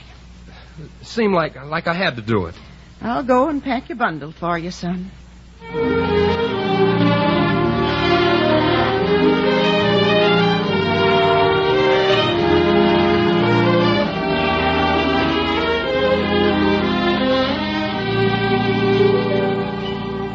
Then later in the dooryard, it was time to say goodbye.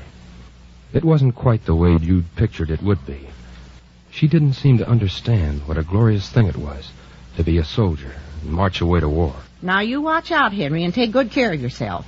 Don't go thinking that you can lick the whole rebel army, 'cause you can't. You're just one little feller amongst a whole lot of others. I know that, Ma. Now I've knit you 8 pair of socks, and I've put in all your best shirts, because I want my boy to be just as warm and comfortable as anybody in the army. Whenever you get holes in them, I want you to send them right away back to me, so I can darn them. Yes, Ma, I will. And I don't want you to ever do anything, Henry, that you'd be ashamed to let me know. Just think as if I was watching you. If you keep that in your mind always, I guess you'll come out about right. Ma, I guess I better get going. I don't know what else to say to you, child, excepting that you must never do no shirking on my account. If so be a time comes when you have to be killed or do a mean thing, why, Henry, don't think of anything excepting what's right, because there's many a woman has to bear up against such things these days. The Lord will take care of us all. All right, Ma. Goodbye. I put a cup of blackberry jam with your bundle, son, because I know you like it above all things. Goodbye, Henry. Watch out and be a good boy. When you look back, you notice she was crying. Her face was stained with tears, and it made you feel ashamed.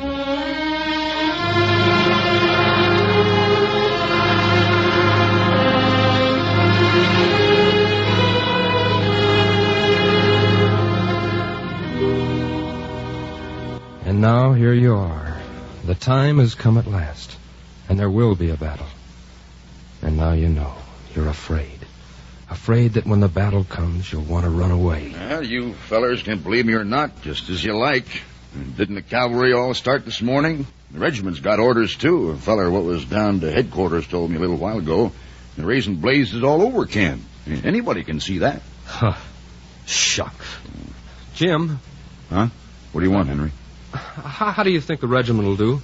You think any of the boys will up and run? Think they'll run away? Oh, maybe a few of them run, especially when they first goes under fire. Of course, it might happen that the whole kit and caboodle might start and run if some big fighting come first off. Then again, they might stay, fight like fury. You think they will? Well, they call the regiment greenhorns and fresh fish and everything, but the boys come of good stock. Most of them will fight like sin after they once get shooting.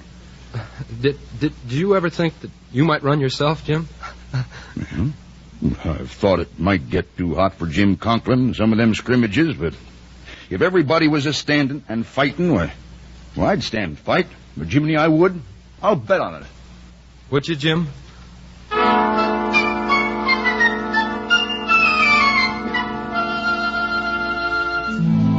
But you, Henry Fleming, you're not so sure. You lie on your bunk wondering about it. A panic fear grows in your mind. In the blood and blaze of danger, those legs of yours could run away and disgrace you everlastingly. You reproach and despise yourself because you're so afraid. You don't feel like a hero anymore. What's the matter with me? What's the matter with me?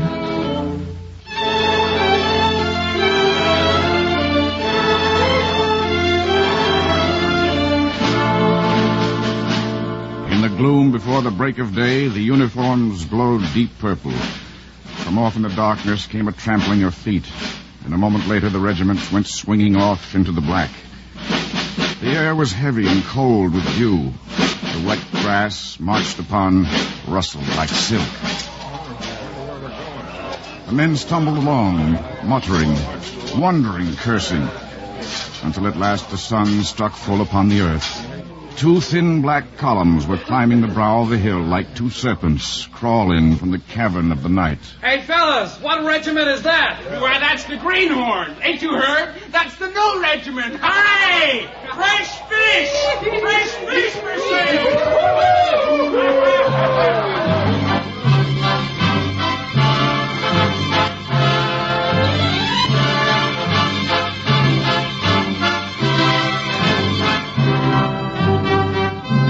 They marched all day, and at nightfall the columns broke into regimental pieces. Tents sprang up like strange plants. Campfires like red, peculiar blossoms dotted the night. The lighted moon hung in a treetop. You have wandered a little distance from the others to be alone, to lie down in the grass. The liquid stillness of the night, the soft wind, the whole mood is in sympathy with you. The night takes pity on you, Henry. For the first time, you long to be home again. Perhaps your mother was right after all. You are different from the others. You're just a boy. No wonder you're afraid. You weren't cut out to be a soldier. Hello, Henry. Is Hello, that you? Wilson. What are you doing out here? Oh, just thinking. Oh, you're looking thundering peaked, boy. What's ailing you? Oh, nothing. There's nothing to be getting blue about. We got 'em now. They've been licking our side up to now, but this time we'll lick 'em good. Gee, Rod, we're really gonna thump 'em this time. How do you know you won't run when the time comes? Me run? Tain't likely. Shucks. You ain't the bravest man in the world, are you? No, I ain't. Didn't say I was. Said I'm going to do my share. That's what I said. Who are you, anyhow? You talk like you was Napoleon Bonaparte. Heck, I'm going back to camp. Don't know what's come over you, Henry Fleming. Think you're so all-fired smart. Go on back there, then. I don't care. You didn't mean to make him mad. What's the matter? How brave are you? What are you watching for there in the darkness? What are you listening for? Why should you be trembling? Here in the thick darkness you lie, listening, shivering, sick with fear. Oh, I'm scared. Oh, gosh, I'm scared.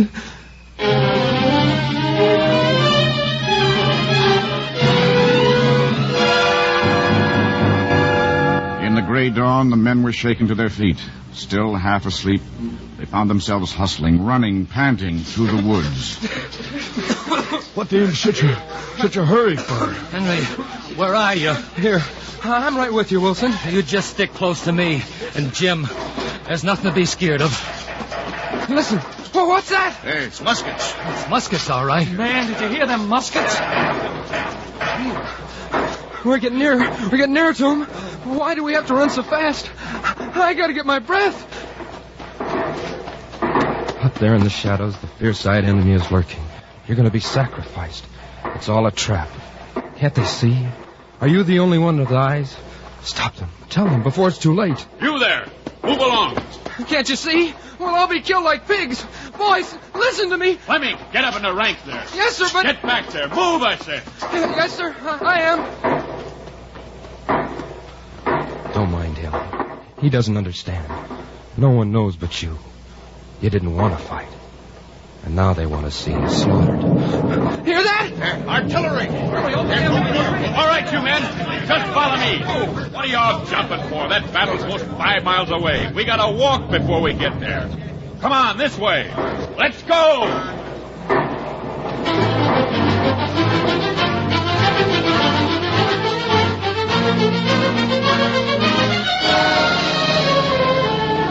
The regiment slid down a bank and wallowed through a stream. They floundered up the other side and into a clump of woods. The men dug in, then they were moved, and they dug in again and again. They marched about from place to place. But when they halted for their noonday meal, the guns seemed far away. There they rested, while the men of the new regiment watched and listened eagerly to the tongues of the veteran brigades, mouthing the gossip of the army, rumors that had flown like birds out of the blue. I met one of the 148's Maine boys, and he's seen a big battle over on the Turnpike Road.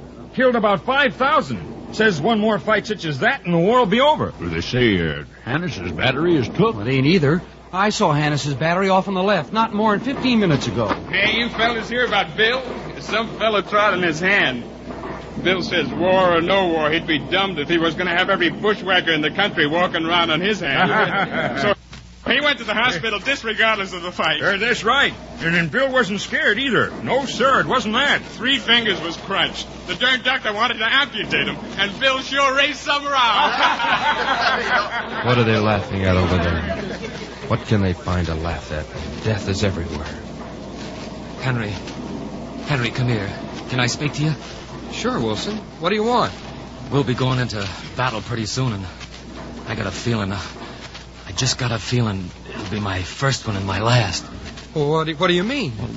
Something tells me I'm a goner the first time, and I want you to take these here things to send to my folks. It's letters and papers and... Oh, Wilson, you're just plumb crazy. I'm scared and I can't help it.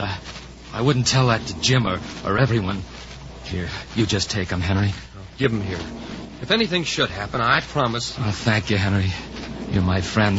Best friend I got, Henry. Wilson, I want to tell you. I'm scared, too. There, I'm glad I told you, see? You're not the only one who's scared. All right, men. Battle formation. Fall in. Good luck, Henry. Good luck. And thank you, Henry. Forward. Fire!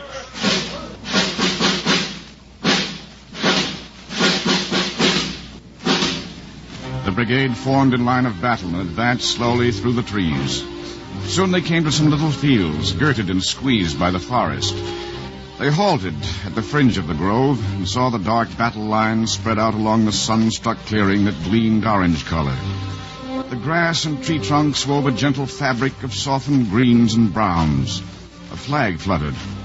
It looked to be the wrong place for a battlefield. The time has come, Henry Fleming. The landscape lies before you like a threat. That house in the deserted field looks evil to you. The shadows beyond the wood are frightening. It's much too calm. I wish they'd get it over with. I wish they'd get it over.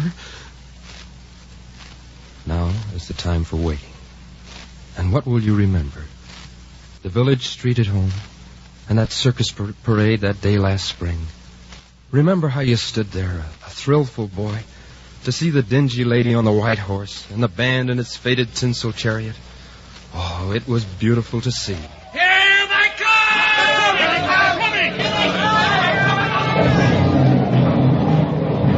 You've got to hold them back. You've got to hold them back. By Harry, we'll do our best, Colonel. All right, get ready, boys. Stick close to Jim Conklin. We'll give him blazes. We're in for it now. We're in for it now. Load up, men. Don't shoot till I tell you. Wait till they get up close. Quick. Oh, Lord, let it happen quick. Now, men. Fire. Now, fire.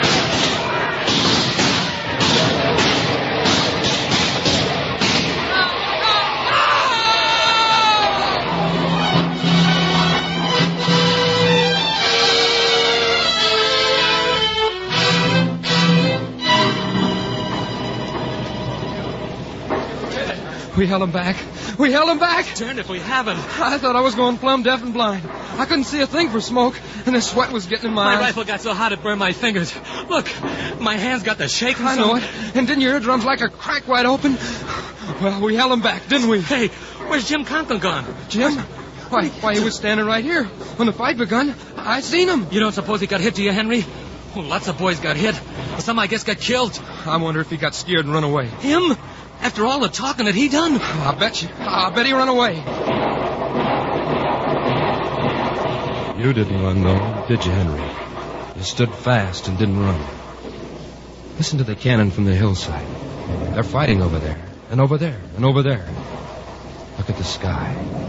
Just look at that blue, pure sky. And the sun gleaming on the trees and fields. Doesn't it seem strange that all the world can turn to gold in the midst of all this devilment? Well, it's over, Henry. And you're still alive. You're braver than you thought. Here they come again! No. Oh, say, this here's too much. We ain't never gonna stand a second charge. I didn't come here to fight the whole dang rebel army. There was Bill Smithers who trod on my hand instead of somebody treading on his, and I'd be out of here. do they take us for? Why don't they send support? Ready, boys. They're coming in again. Oh, no. No, please, God, no.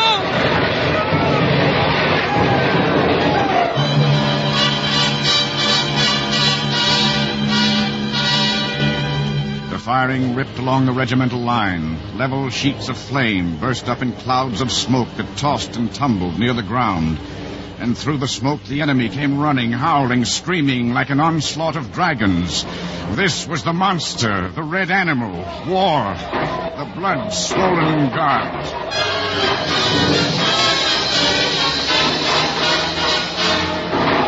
Run, Henry, before it's too late. Throw down your rifle and run. No one's looking at you. No one will stop you. Throw down your gun or be destroyed. Yes, I will.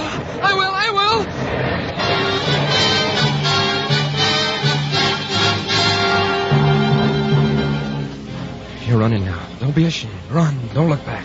Death is behind you. His knife is at your shoulder blades. Run!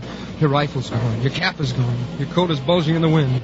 Run like a blind man, plunging, falling, beating your way deep, deep into the wood.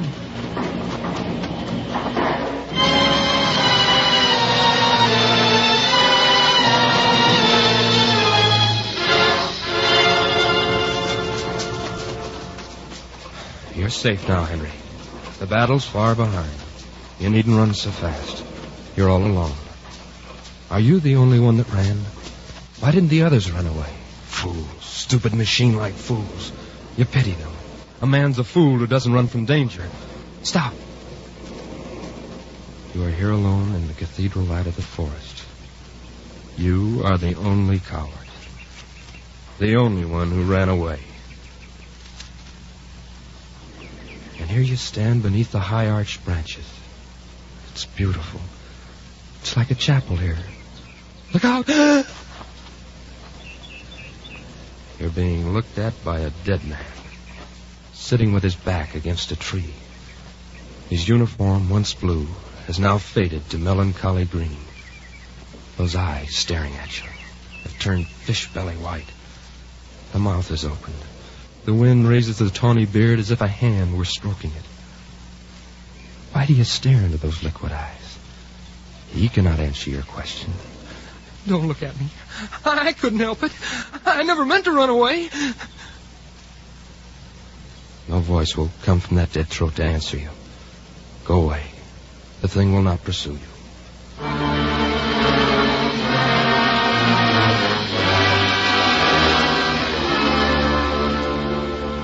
Softly, the trees began to sing a hymn of twilight. The sun sank till slanting rays of bronze struck the forest.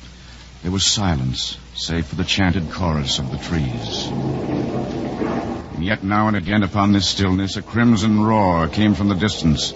The voice of cannon fire shook the pines.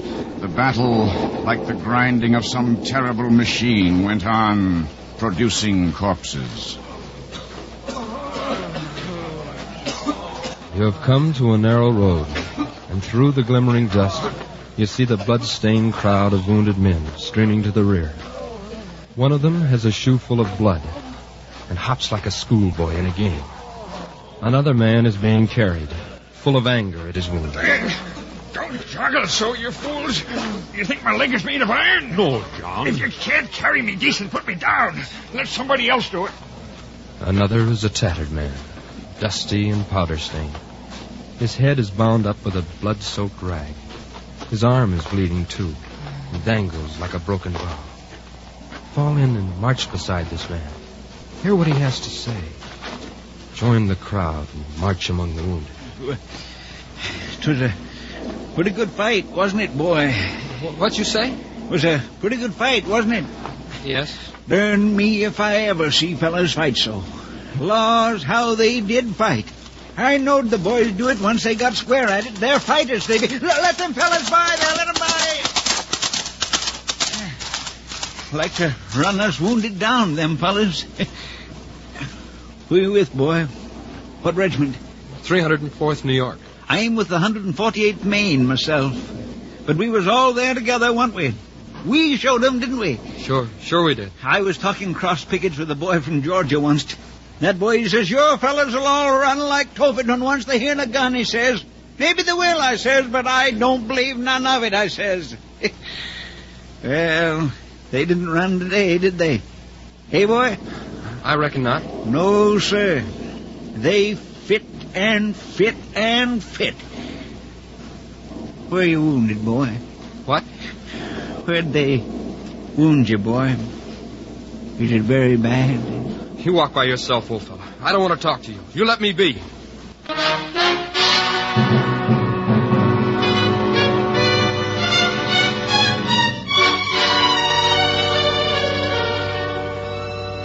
That's right. Get away from him.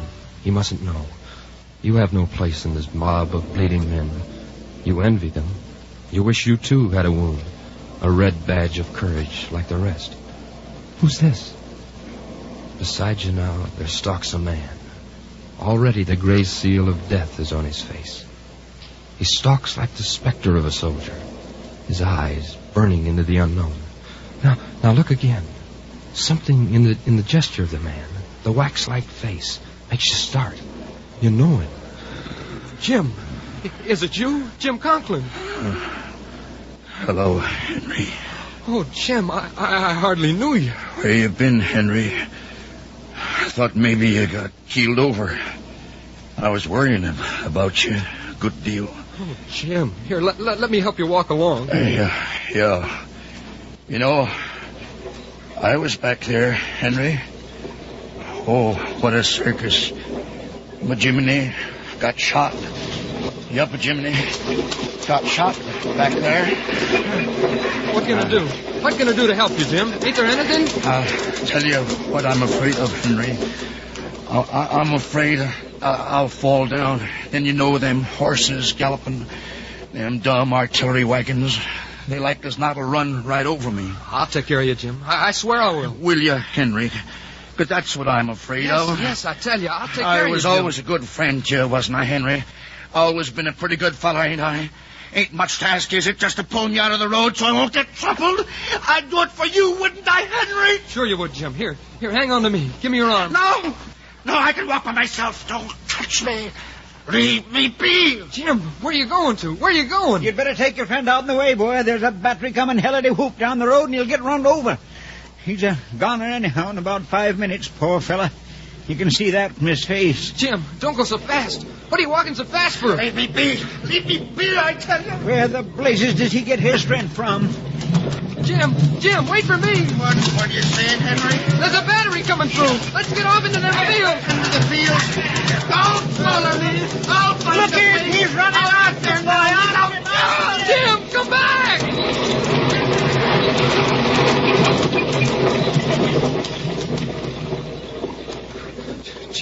Jim, what are you doing? What makes you do this way? You'll hurt yourself. Wait up. No, don't touch me. You two fellas, stand away from me. Just don't come near me no more. Leave him, son. Leave him stand by himself, boy. Oh, Jim, I'm sorry for what's happened. Just don't no one touch me. I'm where I got to be.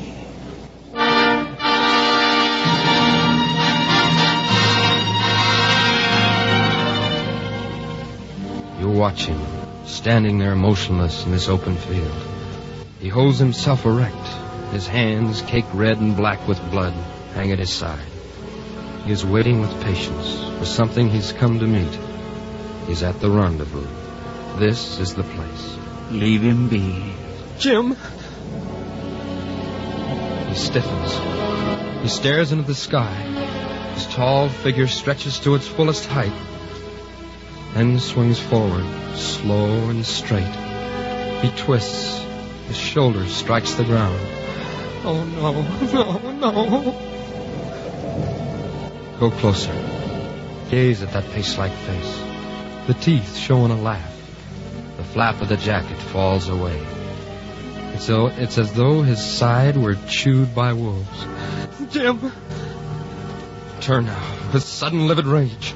Clench your fist and shake it at the battlefield. War!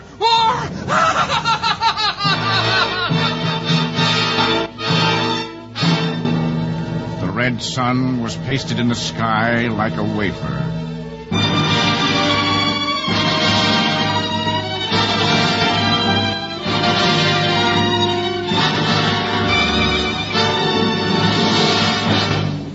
From Hollywood, the NBC University Theater is bringing you John Agar in a radio version of The Red Badge of Courage by Stephen Crane.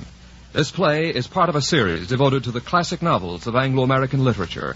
If you are interested in supplementing your enjoyment of these productions with home study under college supervision, be sure to listen to the announcement at the close of this program.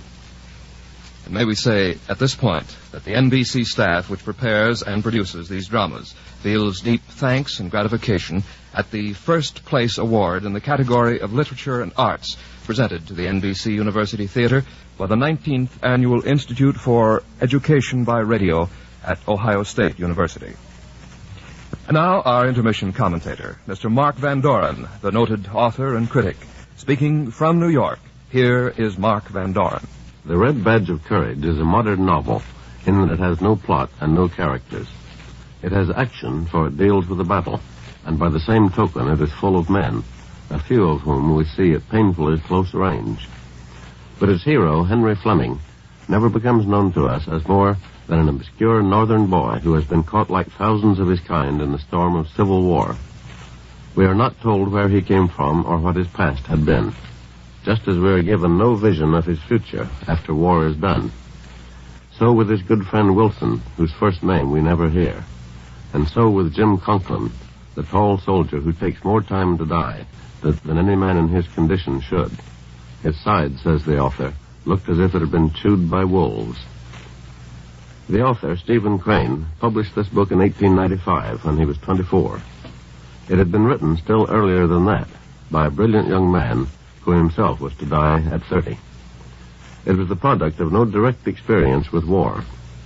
Crane had merely heard old soldiers talk, had read all he could find about the great battles of 30 years ago, and had studied Tolstoy, the first novelist who ever presented war entirely in terms of its confused effect in the minds of individuals. Crane's only interest is in the successive states of Henry Fleming's consciousness. His fear that he will be afraid, his being afraid when the time comes, and all the later forms of his real or imagined courage.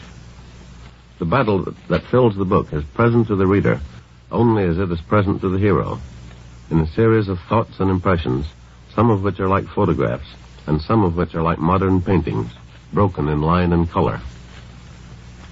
The Red Badge of Courage, then, is not so much a novel as it is a study of one emotion, terror, in a being neither individualized nor distinguished.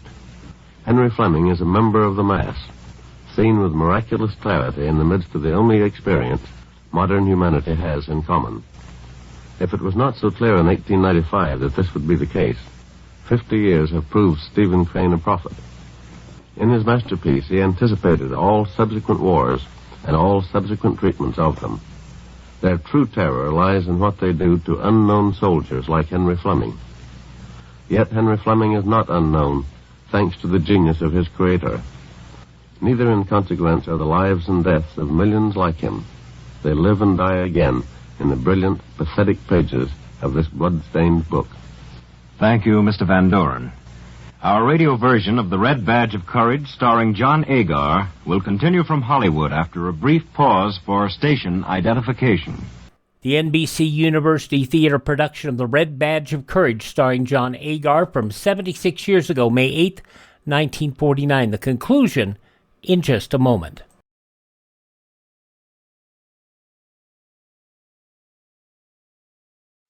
Millions in Europe and Asia are going hungry and facing actual starvation. Therefore, it's up to us, the best-fed nation in the world, to tighten our belts. We can share a meal and save a life. And here's how. Buy only as much bread and other wheat products as you really need. Use rice, fats, and oils sparingly. Don't waste any food. Turn in your used fats and oils at the food store promptly. Plant a garden and raise as much of your family's food as you can. You are saving food for those who desperately need it when you buy less, especially when you use up those leftovers. Now the conclusion of the NBC University Theater production of The Red Badge of Courage, starring John Agar, from 76 years ago, May 8th, 1949.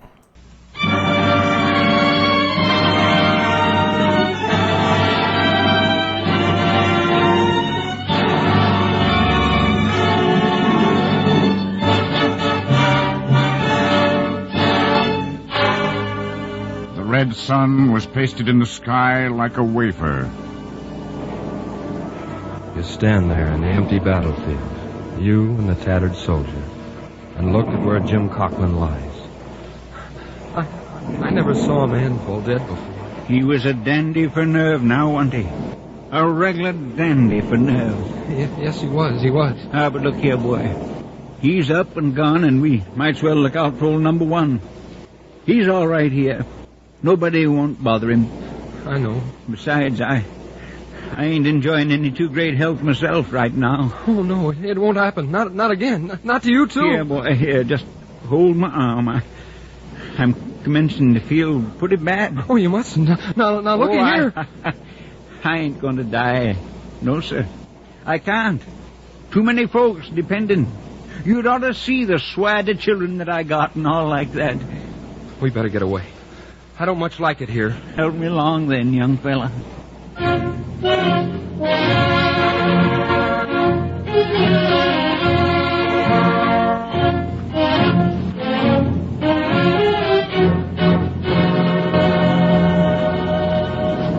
Come on, we gotta hurry. Can't you step along no faster? I don't know as I can.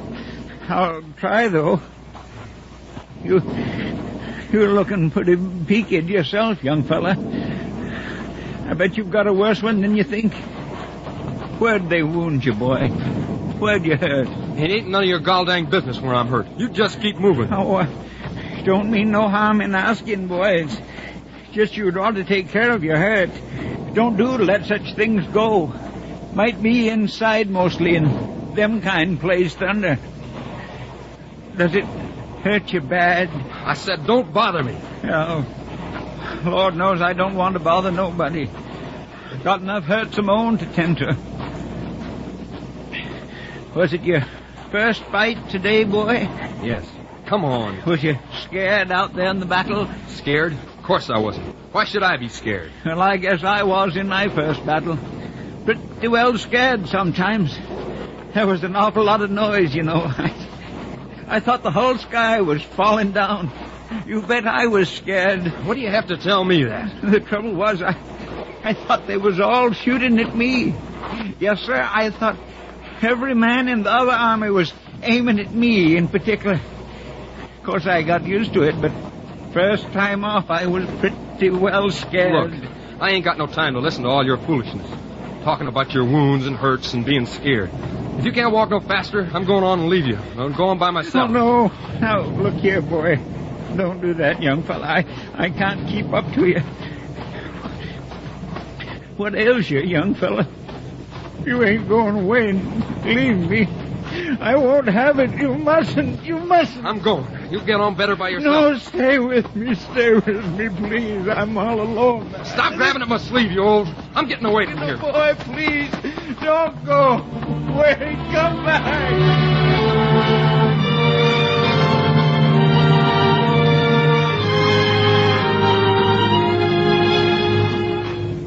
He's gonna die the way the other did. Better get away from him. You can't stand to see that happening again. Boy, come back. Come back.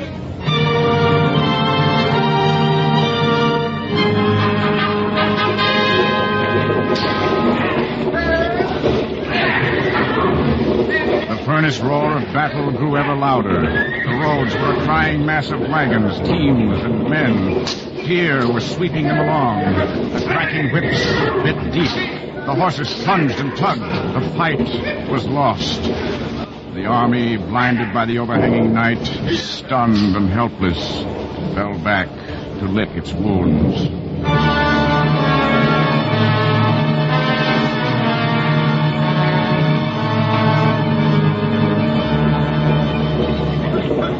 Now you're in the midst of them, in the heedless throng of the walking, the riding, the running, the limping. Where are you running? Why? There ain't no reason, kid. The line's broke. They all gone crazy. Stop. Wait. Tell me what's happened. Get on my way, boy. Don't stand in my way. Let go of me. No, tell me what's happened. Tell me. Boy, if you don't want me to crack you with this musket, stand aside. Where'd the line break? Tell me. You let go of me. No. Darn you, boy. Oh!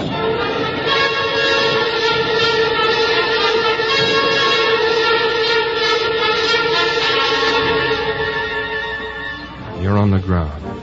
Your head is thundering with pain. You lurch along in the grass on your hands and knees. You feel the wet blood on your brow. Hey, you seem to be in a bad way, boy. Here, let me have your arm. Yeah, that's the way. On your feet now. There. Thanks, Oh, I see you ain't wounded bad. Looks like the bullet only grazed you. Just like somebody hit you with a club. Wounded? Sure you're wounded, boy. Now just get your arm around my neck and we'll be hiking. Looks like the Army's left us way behind. What regiment you with? 304th New York. What's they? 304th New York. Yep, I guess they got their share of fighting, too. By Dad, I give myself up for dead a dozen times. They was a shooting here and a hollering there. Couldn't tell which side was which. The most mixed up darn thing I ever see. Easy there. Oh, I'm all right. I just slipped. How'd you get way over here? Your regiment was fighting in the center. Don't worry, though. I'll get you back to it. Oh, don't want to go back. I can't go back. Can't go back? Why? I lost my rifle. I lost it. Oh, shucks, boy. They'll get you another.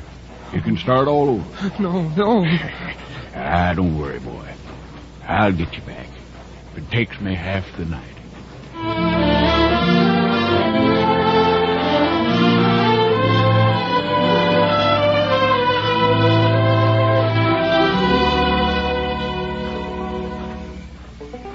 Well, there you are, boy. There's your regiment. See that fire over in the hollow? You think you can make it on your own from here? Yeah, I see it. Sure, I can make it. Well, I'll be heading back. Want to find my crowd before midnight if I can. Good luck to you, boy. Thanks. I want to tell you thanks. Goodbye. There's no turning back now. How they will laugh at you. How they will jeer. The runaways come home. Here's Henry Fleming, the celebrated Count. Fired one shot, then ran away. Halt! Halt, who goes there? Henry Fleming. Is this the 304th? Fleming? That's you, Henry? Oh. Hello, Wilson. You on picket guard? Yes, it's me. Henry? Oh, by ginger, I'm glad to see you. I give you up for a goner. I thought you was dead for sure. I've been all over. Way over yonder. Terrible fighting over there. And you was in it, Henry. I got separated from the regiment, but I was fighting. I never seen such fighting. Gosh, Henry, let me see your head. They wounded you. Well, there's blood all over you. Why didn't you tell me first? Hold on a minute. We gotta get you tended to. Wilson, who you talking to? It's Fleming, sir. He's come back and he's been wounded, too. Fleming? I give you up for dead 2 hours ago. Where was you? Way over yonder. I got separated. Half the fellers coming back just skedaddled when they heard the guns. But I can see you've been fighting, Fleming. Does it hurt like thunder, Henry?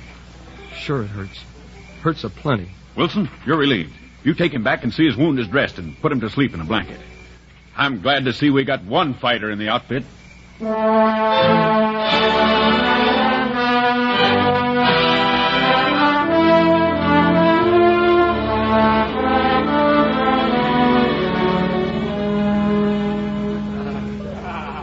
Here, Henry.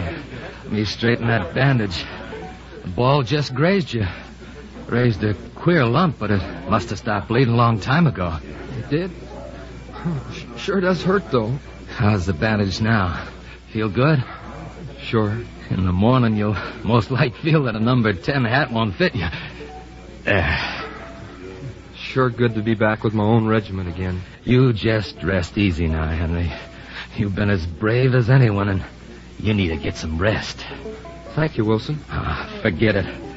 I know I'm clumsy like a blacksmith when it comes to taking care of sick folks, and you never squeaked once. You're plenty brave, Henry. Most soldiers would have went to the hospital and never come back at all. Not me. I brought you my canteen full of coffee. Just drink it all up if you like. Here, now, get over by the fire. That blanket'll keep out the cold, I reckon. Hold on. Where are you going to sleep? I got your blanket. What are you going to use? I'll be right here. Now, shut up and go to sleep. Don't be making a fool of yourself. You need it more than I do.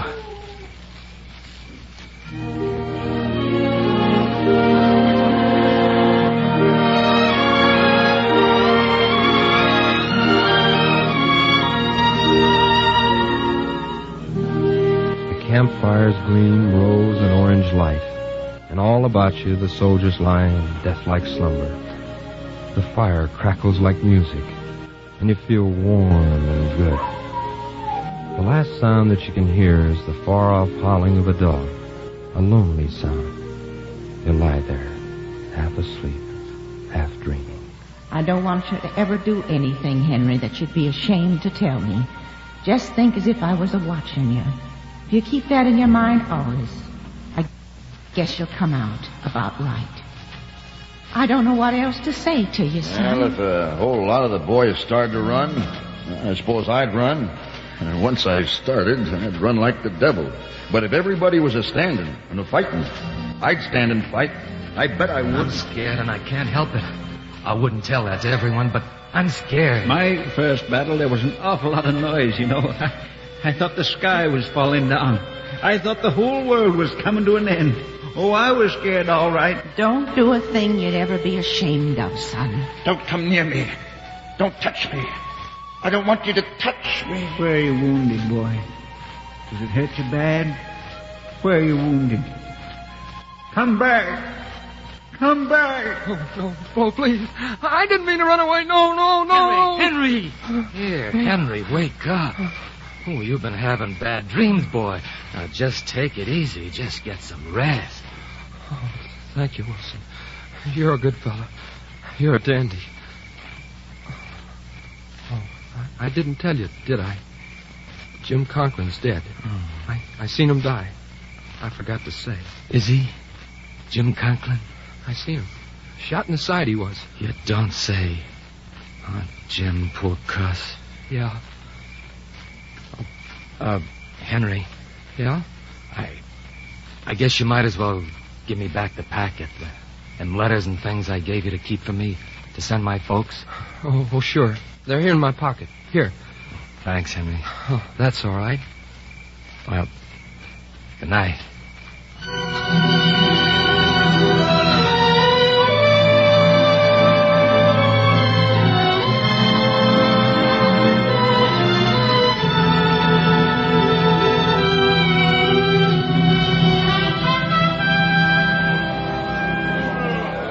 Well, Henry, old man, how you feel this morning? Oh, pretty bad. My head feels like it's swole up like a melon. I was hoping you'd feel better. Oh, I feel better, all right. Thanks for everything you did for me, Wilson. Oh, want nothing. Here, I brought you some breakfast. Thanks. Say, thanks. There's a battle going on, I guess. Over beyond the hill. They'll probably send us up there soon enough. What do you think our chances are, Henry? Think we can wallop them? Don't you? I don't know. I hope so, Henry. You'd have sure have changed, you know. A week ago, you'd have been bragging that you could have licked them by yourself. I guess I was a pretty big fool back in them days. It was just last week. Yeah. Henry, I've changed since then, I guess. You'd have offered to take on the whole kit and caboodle. The war can teach a man a lot of things. Here, let me fix that bandage. It's slipped down all around your ears. Yep, I was a pretty big fool. Hey, gosh darn it. Go slow. You act like you was nailing down a carpet. Oh, I'm sorry, Henry. Look, don't mind my hollering. You're a real good friend. We'll show him today, won't we, Henry? We'll give him blazes. Let's go fill up our canteens down to the brook. All right. They say we got them rebels in a pretty tight box. We got them just about where we want them. That's what they say. Well, we handled them rough enough yesterday, and that's for sure. Oh, we'll give them blazes. Wait and see.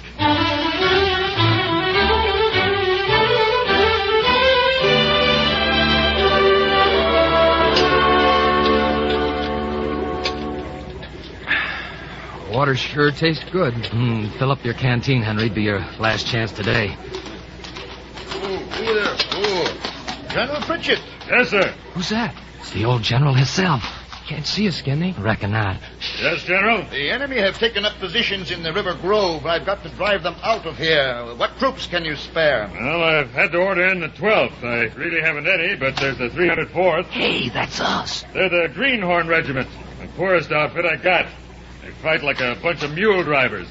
But I'll send them in if you say so, sir. Call us mule Well, drivers. get ready then. I'll give you word when to start them. Yes, sir. Colonel, I don't believe many of your mule drivers will get back alive, but we'll do what we can to support them. Hold on. Mule drivers, are we?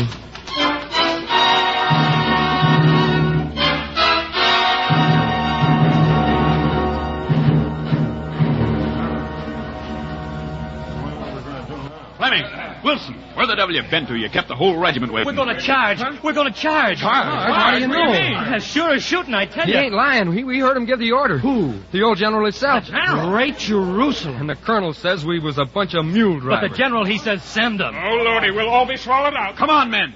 Fall in. We're going to march.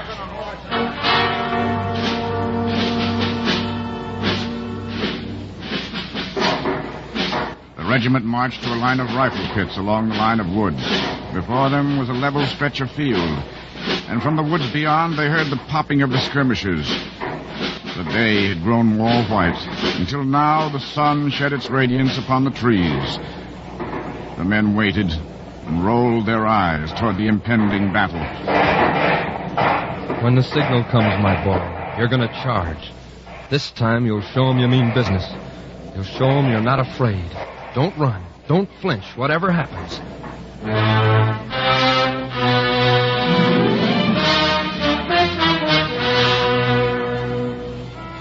This is a war. A patch of grass no bigger than your yard at home. A little clump of trees where men are hiding. A flag that flutters in the wind. That is the object of the game. To get that flag. Tear it down, and you'll be a hero. Now. Ready?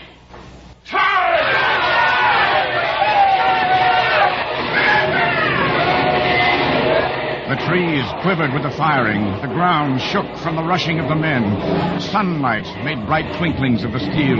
Bullets buzzed and spanged into the tree trunks. Come on, you fools. You can't stop here out in the open. You'll all get killed. Come on, Wilson. We gotta get across that patch of grass. Across there? All the way? Come on, Fleming. No lagging there. Fleming, what's the matter with you? Don't be cowards, boys. Come on yourself, then.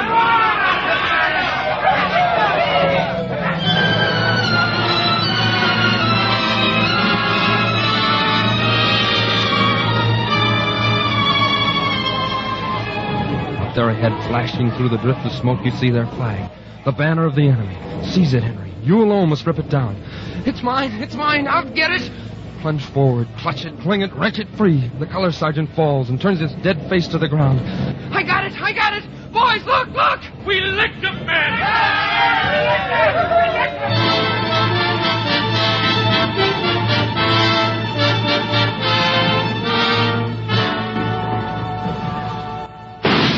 Hey, Fleming, you infernal fool! Don't you know enough to quit when there ain't nothing to shoot at? That Fleming's a fighter right enough. Are you all right, Henry? Oh, I feel fine. Nothing the matter, is they shooting in the air like that? By heaven, if I had a dozen wildcats like young Fleming here, I could tear the stomach out of this war in less than a week.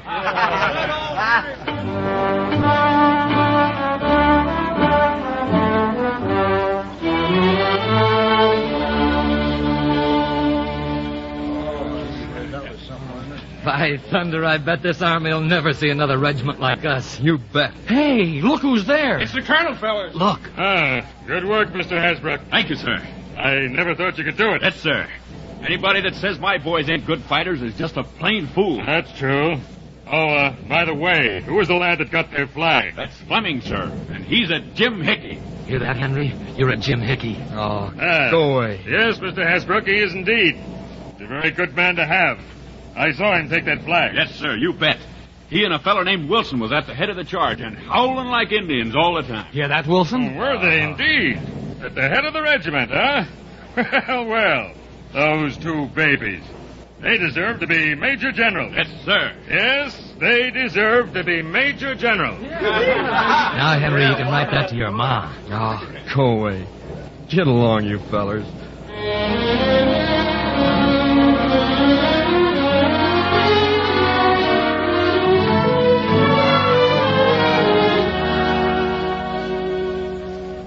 enemy had fallen back. The battle was all over. Now the orders came for the Bluecoats to retrace their steps the way they'd come.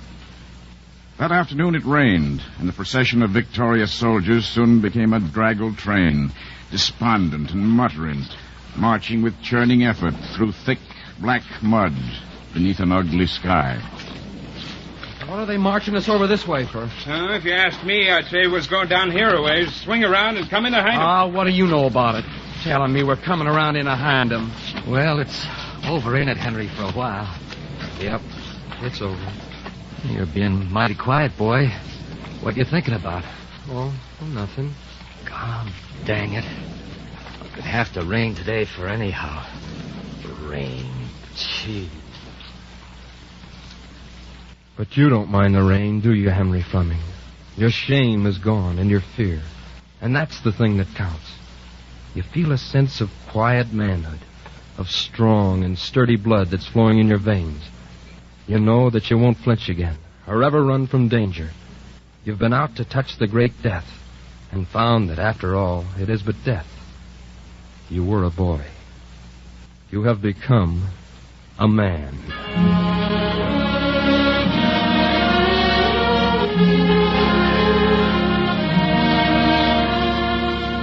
Over the river, a splash of yellow sun came through the leaden clouds.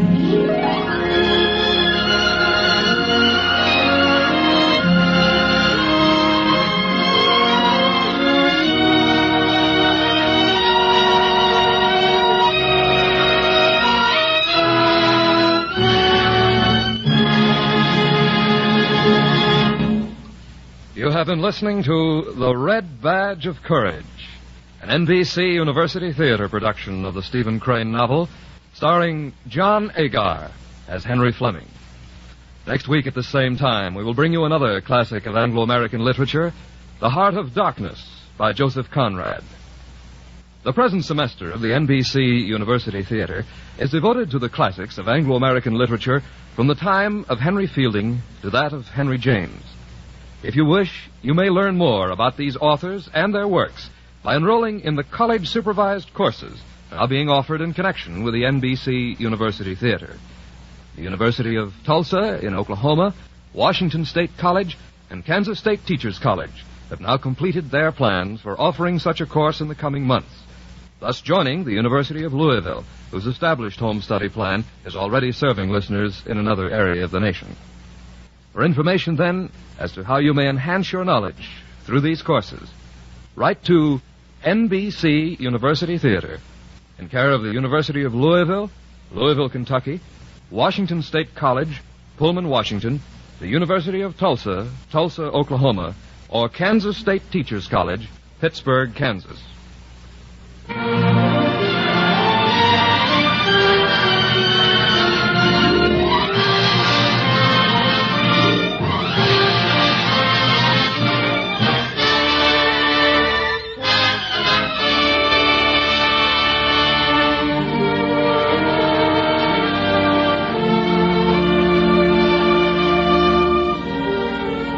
The Red Badge of Courage was adapted for radio by Brainerd Duffield and Emerson Crocker. Our intermission commentator was Mark Van Doren. Starred as Henry Fleming was John Agar, who appeared through the courtesy of David O. Selznick, producer of Portrait of Jenny, starring Jennifer Jones and Joseph Cotton. Our cast included Ted Von Eltz, narrator, John Daner, William Lally, Noreen Gamil, Lee Millar, Jack Lloyd, Frank Gerstle, Tom Charlesworth, Harley Bear. Your announcer, Don Stanley. The original musical score was composed and conducted by Dr. Albert Harris. The director of the NBC University Theater is Andrew C. Love. Next week, be with us again for the NBC University Theater dramatization of Joseph Conrad's enthralling short story, The Heart of Darkness, starring Brian Ahern.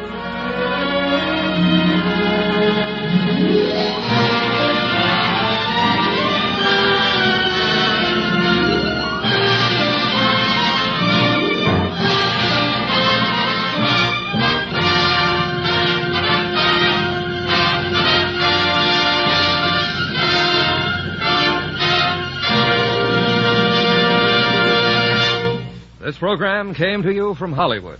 Red Badge of Courage, an 1895 war novel by American author Stephen Crane, published on October 3rd, 1895, taking place during the Civil War, as you heard.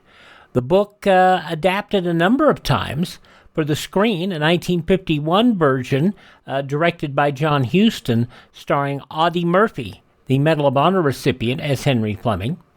And it went over budget, cut down to only 70 minutes despite objections by the director. A made-for-television movie released in 1974 starring Richard Thomas, best known as John Boy and the Waltons. And there was a 2008 Czech film, Tobruk, partially based on the Red Badge of Courage. And tough slog, it really is, to go through all of that violence. But the book is critically acclaimed. John Agar, who was the star, best known for starring alongside John Wayne in The Sands of Iwo Jima, Fort Apache, and She Wore a Yellow Ribbon. And he starred in a number of B-movies later in his career. Tarantula, The Mole People, The Brain from Planet Auris, Revenge of the Creature, and he was the first husband of Shirley Temple.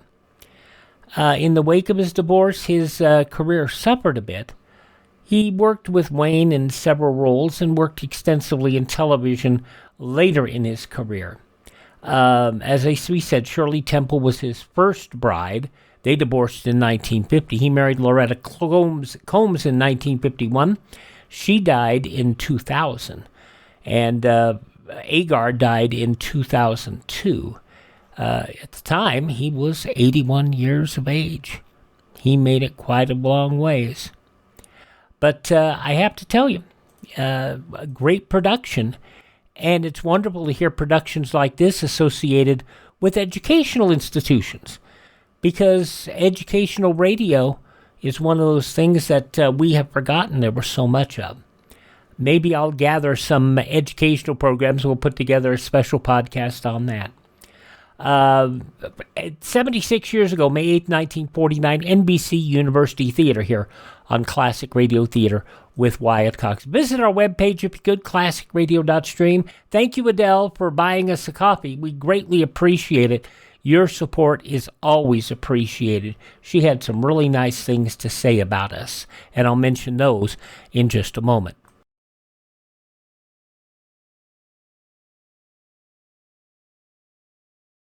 Yes, the purchase of war bonds has become the most important objective in the life of Jeb Creaker and millions of other Americans who are now investing at least 10% or more of their total incomes in war bonds and stamps.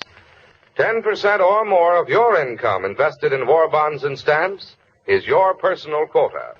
Put your fighting dollars out there on the battlefront beside our fighting men. Join a payroll savings plan where you work and pledge yourself to top that 10% today. Before we get to our final show, we got Adele bought 5 Dr. Peppers, and I thought what she wrote was so sweet. She wrote, "You are my escape. Thanks for all the great programming and historical context. Classic Radio Theater is a true gem." And I'm so glad that so many of you agree with Adele. Your support always appreciated at classicradio.stream. Now a program called The House of Mystery. This goes back 80 years to May 8, 1945, and it's entitled The Monster in the Lake.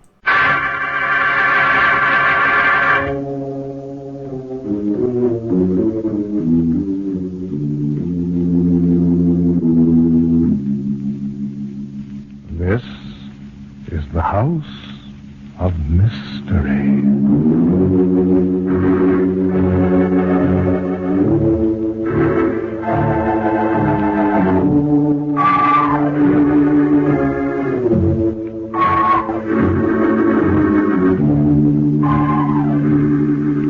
Good evening.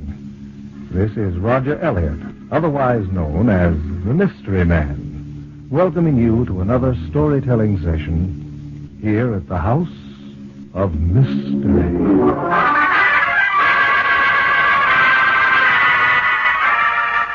Today we continue with Chapter 2 of our current story, The Monster in the Lake. And since we have a lot of ground to cover, I suggest we get right into it. That all right with you? Yes. All right, Johnny. If you'll turn down the lights, we'll let you give us a brief synopsis of what's happened in the story so far. That's fine. Go ahead, Johnny. Well, it all started when you got a letter from a man named Martin Gabel. You used to know him at college, but you hadn't seen him for 15 years. In the letter, he said he was in some kind of trouble, and he asked you to come and visit him at Macklin Lake, his place in the mountains. When you got there, everything was kind of mysterious. Steve Harris, the caretaker or handyman who met you at the station, just kind of hinted at certain things, only he wouldn't tell you what. But he did tell you that his wife Bertha did the cooking and that she also took care of Mrs. Dobbs, who was sick. You didn't have much chance to talk to Mr. Dobbs himself because he had to go in and see his wife. So you and Steve Harris walked down to the lakefront, and you were on your way back when all of a sudden you heard a woman scream from one of the cottages. Yes, and it was a shrill, high-pitched scream, born of fright and terror. Steve Harris started up the path toward the cottage. It's Mrs. Dobbs. She's seen it again. Seen what? You'll find out soon enough. Too soon. We hurried up the path. When we reached the cottage, Martin Dobbs was waiting for us on the porch. His face was ashen gray, and there were beads of perspiration on his forehead. He looked like a man who thought he'd seen a ghost. But he hastened to reassure us. It's all right. Everything's all right. Well, if I can be of any help, Martin. Thanks, Roger. Thanks just the same, but everything's all right. Bertha's with her now. Steve. Yes, Mr. Dobbs. Would you drive into town and tell Dr. Newcomb I'd like him to come up here as soon as possible? Yes, sir. Well, don't you have a phone here, Martin? Yes, but it's been out of order since Sunday. Bad electrical storm. No, I'm sorry that had to happen just when you arrived, Roger, but... Oh, forget it, Martin. The only thing is I feel a little helpless. Perhaps if I knew what this was all about, I might be able to do more than just stand by. I'm going to tell you, Roger. I'm going to tell you everything, just as soon as I can pull myself together. No, good Lord. What's the matter? I promised you buckwheat cakes for breakfast. A cup of coffee's all really all I want. We can get that ourselves, can't we? You don't mind? Of course not. Well, let's go into the kitchen. Bertha should have some coffee on the stove. After you. Thanks. This way. How long have you had this place, Martin? I bought it 3 years ago. A Wall Street man owned it, a fellow named Macklin. That's why it's called Macklin Lake. I hope I wasn't wrong about Bertha having the coffee on the stove. You weren't. I can smell it. Matter of fact, she's even got the buckwheat batter mixed in a skillet warming. I'd better close this door. If you like, Martin, I can fry up a batch of buckwheat cakes. They may not be as good as Bertha's, but they'll be edible. Now, go ahead if you want to. But don't make any for me. I couldn't eat a thing. Now, I'll pour this coffee. We'll hold the buckwheat cakes until tomorrow. I'm sure the batter will keep.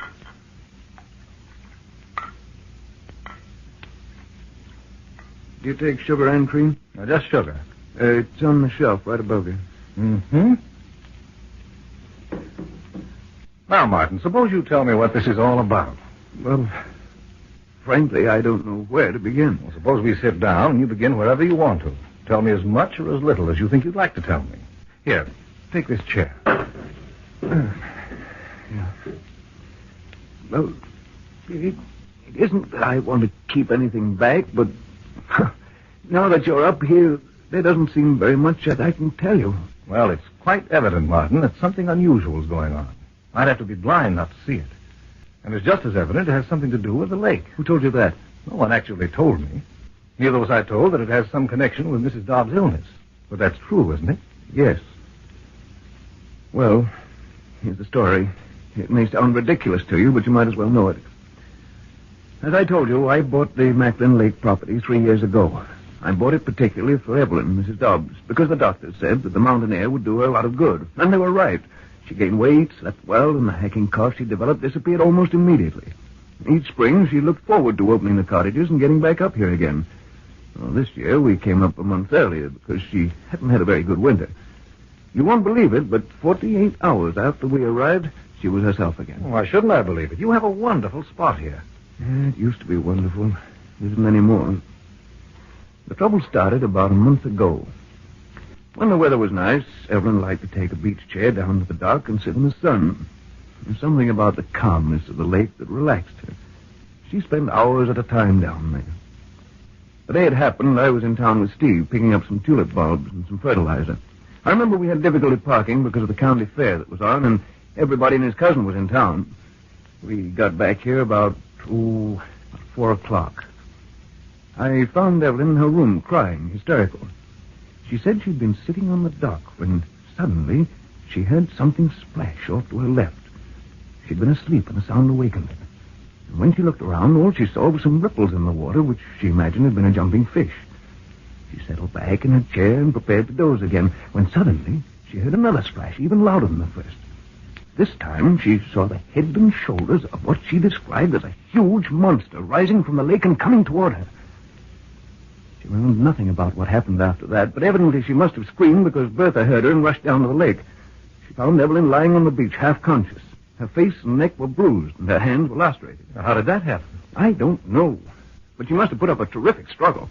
Well, that means the monster actually attacked her? If there was a monster. What do you mean by that? No, it's all very confused, Roger. She sees the thing in her sleep, but honestly, I don't know whether it's all in her imagination or not. Ever since this happened, she's refused to leave her room. She sits at the window all day long, watching the lake. And 5 minutes ago, when you heard her scream, it was because she thought she saw the monster rising out of the water at the end of the dock. Has anyone else seen the monster? You, Steve, or Bertha? No, but there's an old fisherman who lives in a shack at the north end of the lake. I asked him whether he'd seen anything. He said no. But at night, he heard strange noises, like someone groaning. Is there anyone else who has access to the lake? A few people from town fish it every now and then, but I didn't want to ask too many questions and get this thing noised around because I wasn't sure. You weren't sure of what?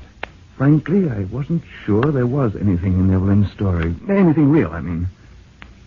You see, Roger, there's a history of insanity in her family. One of her brothers is in an institution now. And she had an aunt who lost her mind. Too many people believe that insanity runs in families. Good doctors will tell you it isn't so. A dozen good doctors have told me, but now I don't know. You mean you think your wife's out of her mind? She's having hallucinations? It isn't that I want to think it, but I understand. Tell me, Martin, has anything like this ever happened before? Has your wife ever imagined she was seeing things? No, never. That's what frightens me. Is she seeing things, or is this monster real? That's why I wanted you to come up. I thought you could do more than any doctor to convince her that it's all her imagination. But you're not sure that it is? No, I'm not sure of anything anymore. Oh, that must be Stephen, the doctor. I don't know why I keep calling him. He's been up here a dozen times and hasn't done any good. Dr. Newcomb's here, Mr. Dobbs. I'll be right out, Steve. You'll excuse me, Roger? Of course. You mind if Steve and I do a little exploring? Not at all. Steve, you stick with Mr. Elliot, will you? Yes, sir. I don't know how long I'll be, Roger, but go right ahead and do anything you wish. Okay, I will. I think we'll go back to the lakefront, Steve. Back to the lakefront? Yes. I think we'll take a boat out and see whether we can meet the monster face to face.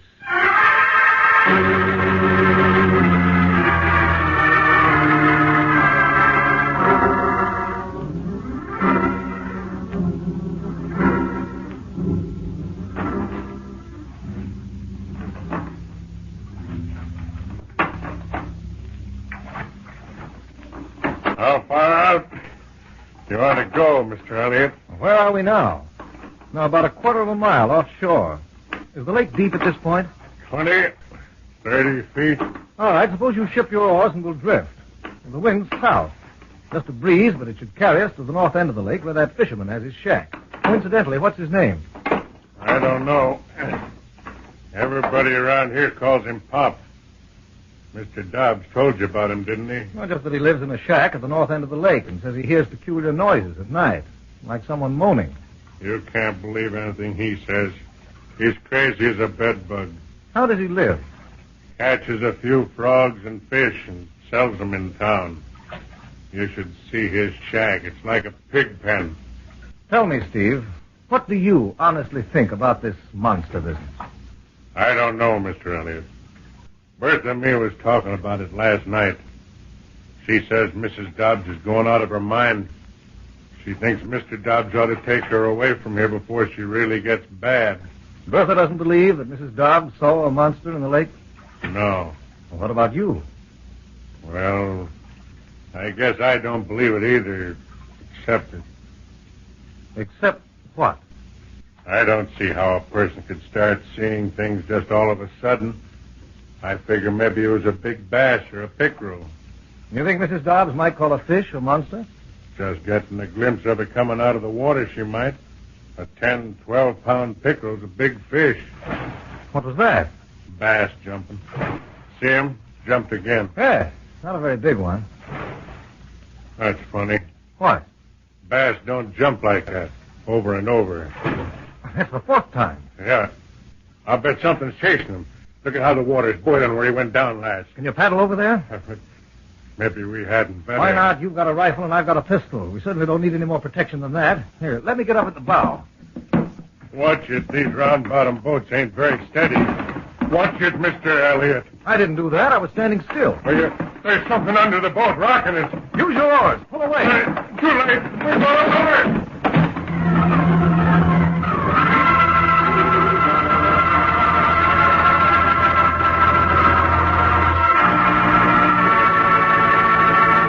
All right, Johnny, turn up the light. Oh, right. Well, then there was something in the lake. Then Mrs. Dobbs was right, huh? We weren't quite sure at that point, Johnny. All we knew was that the rowboat suddenly began to rock violently and then turned over, spilling us into the lake. Well, weren't you afraid? Well, I wasn't very happy about it. Monster or no monster, the water was pretty cold. I would have been scared stiff. Oh, don't make any mistake. I didn't feel like any hero. As a matter of fact, I made a beeline for the overturned boat. The only thing that stopped me was what happened to Steve. What happened to him? Well, I'd better save that for tomorrow, because if I tell it to you now, you'll be staying up all night trying to figure out the solution. Anyway, there isn't time. But I can assure you, Steve and I spent a few very exciting minutes in that ice-cold lake water. And for Steve, they came close to being his last minutes. But you'll hear all about that tomorrow at the same time, and for our radio listeners, this same station. I'll be waiting for you at the House of Mystery.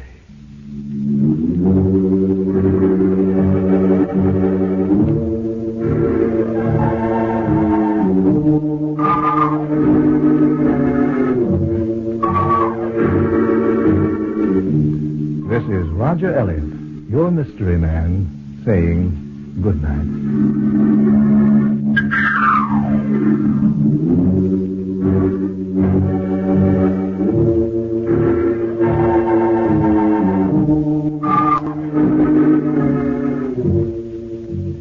Roger Elliott tells a new story every week at the House of Mystery, and you're all cordially invited to attend the meetings of the Mystery Club, Monday through Friday, at this same time over many of these stations.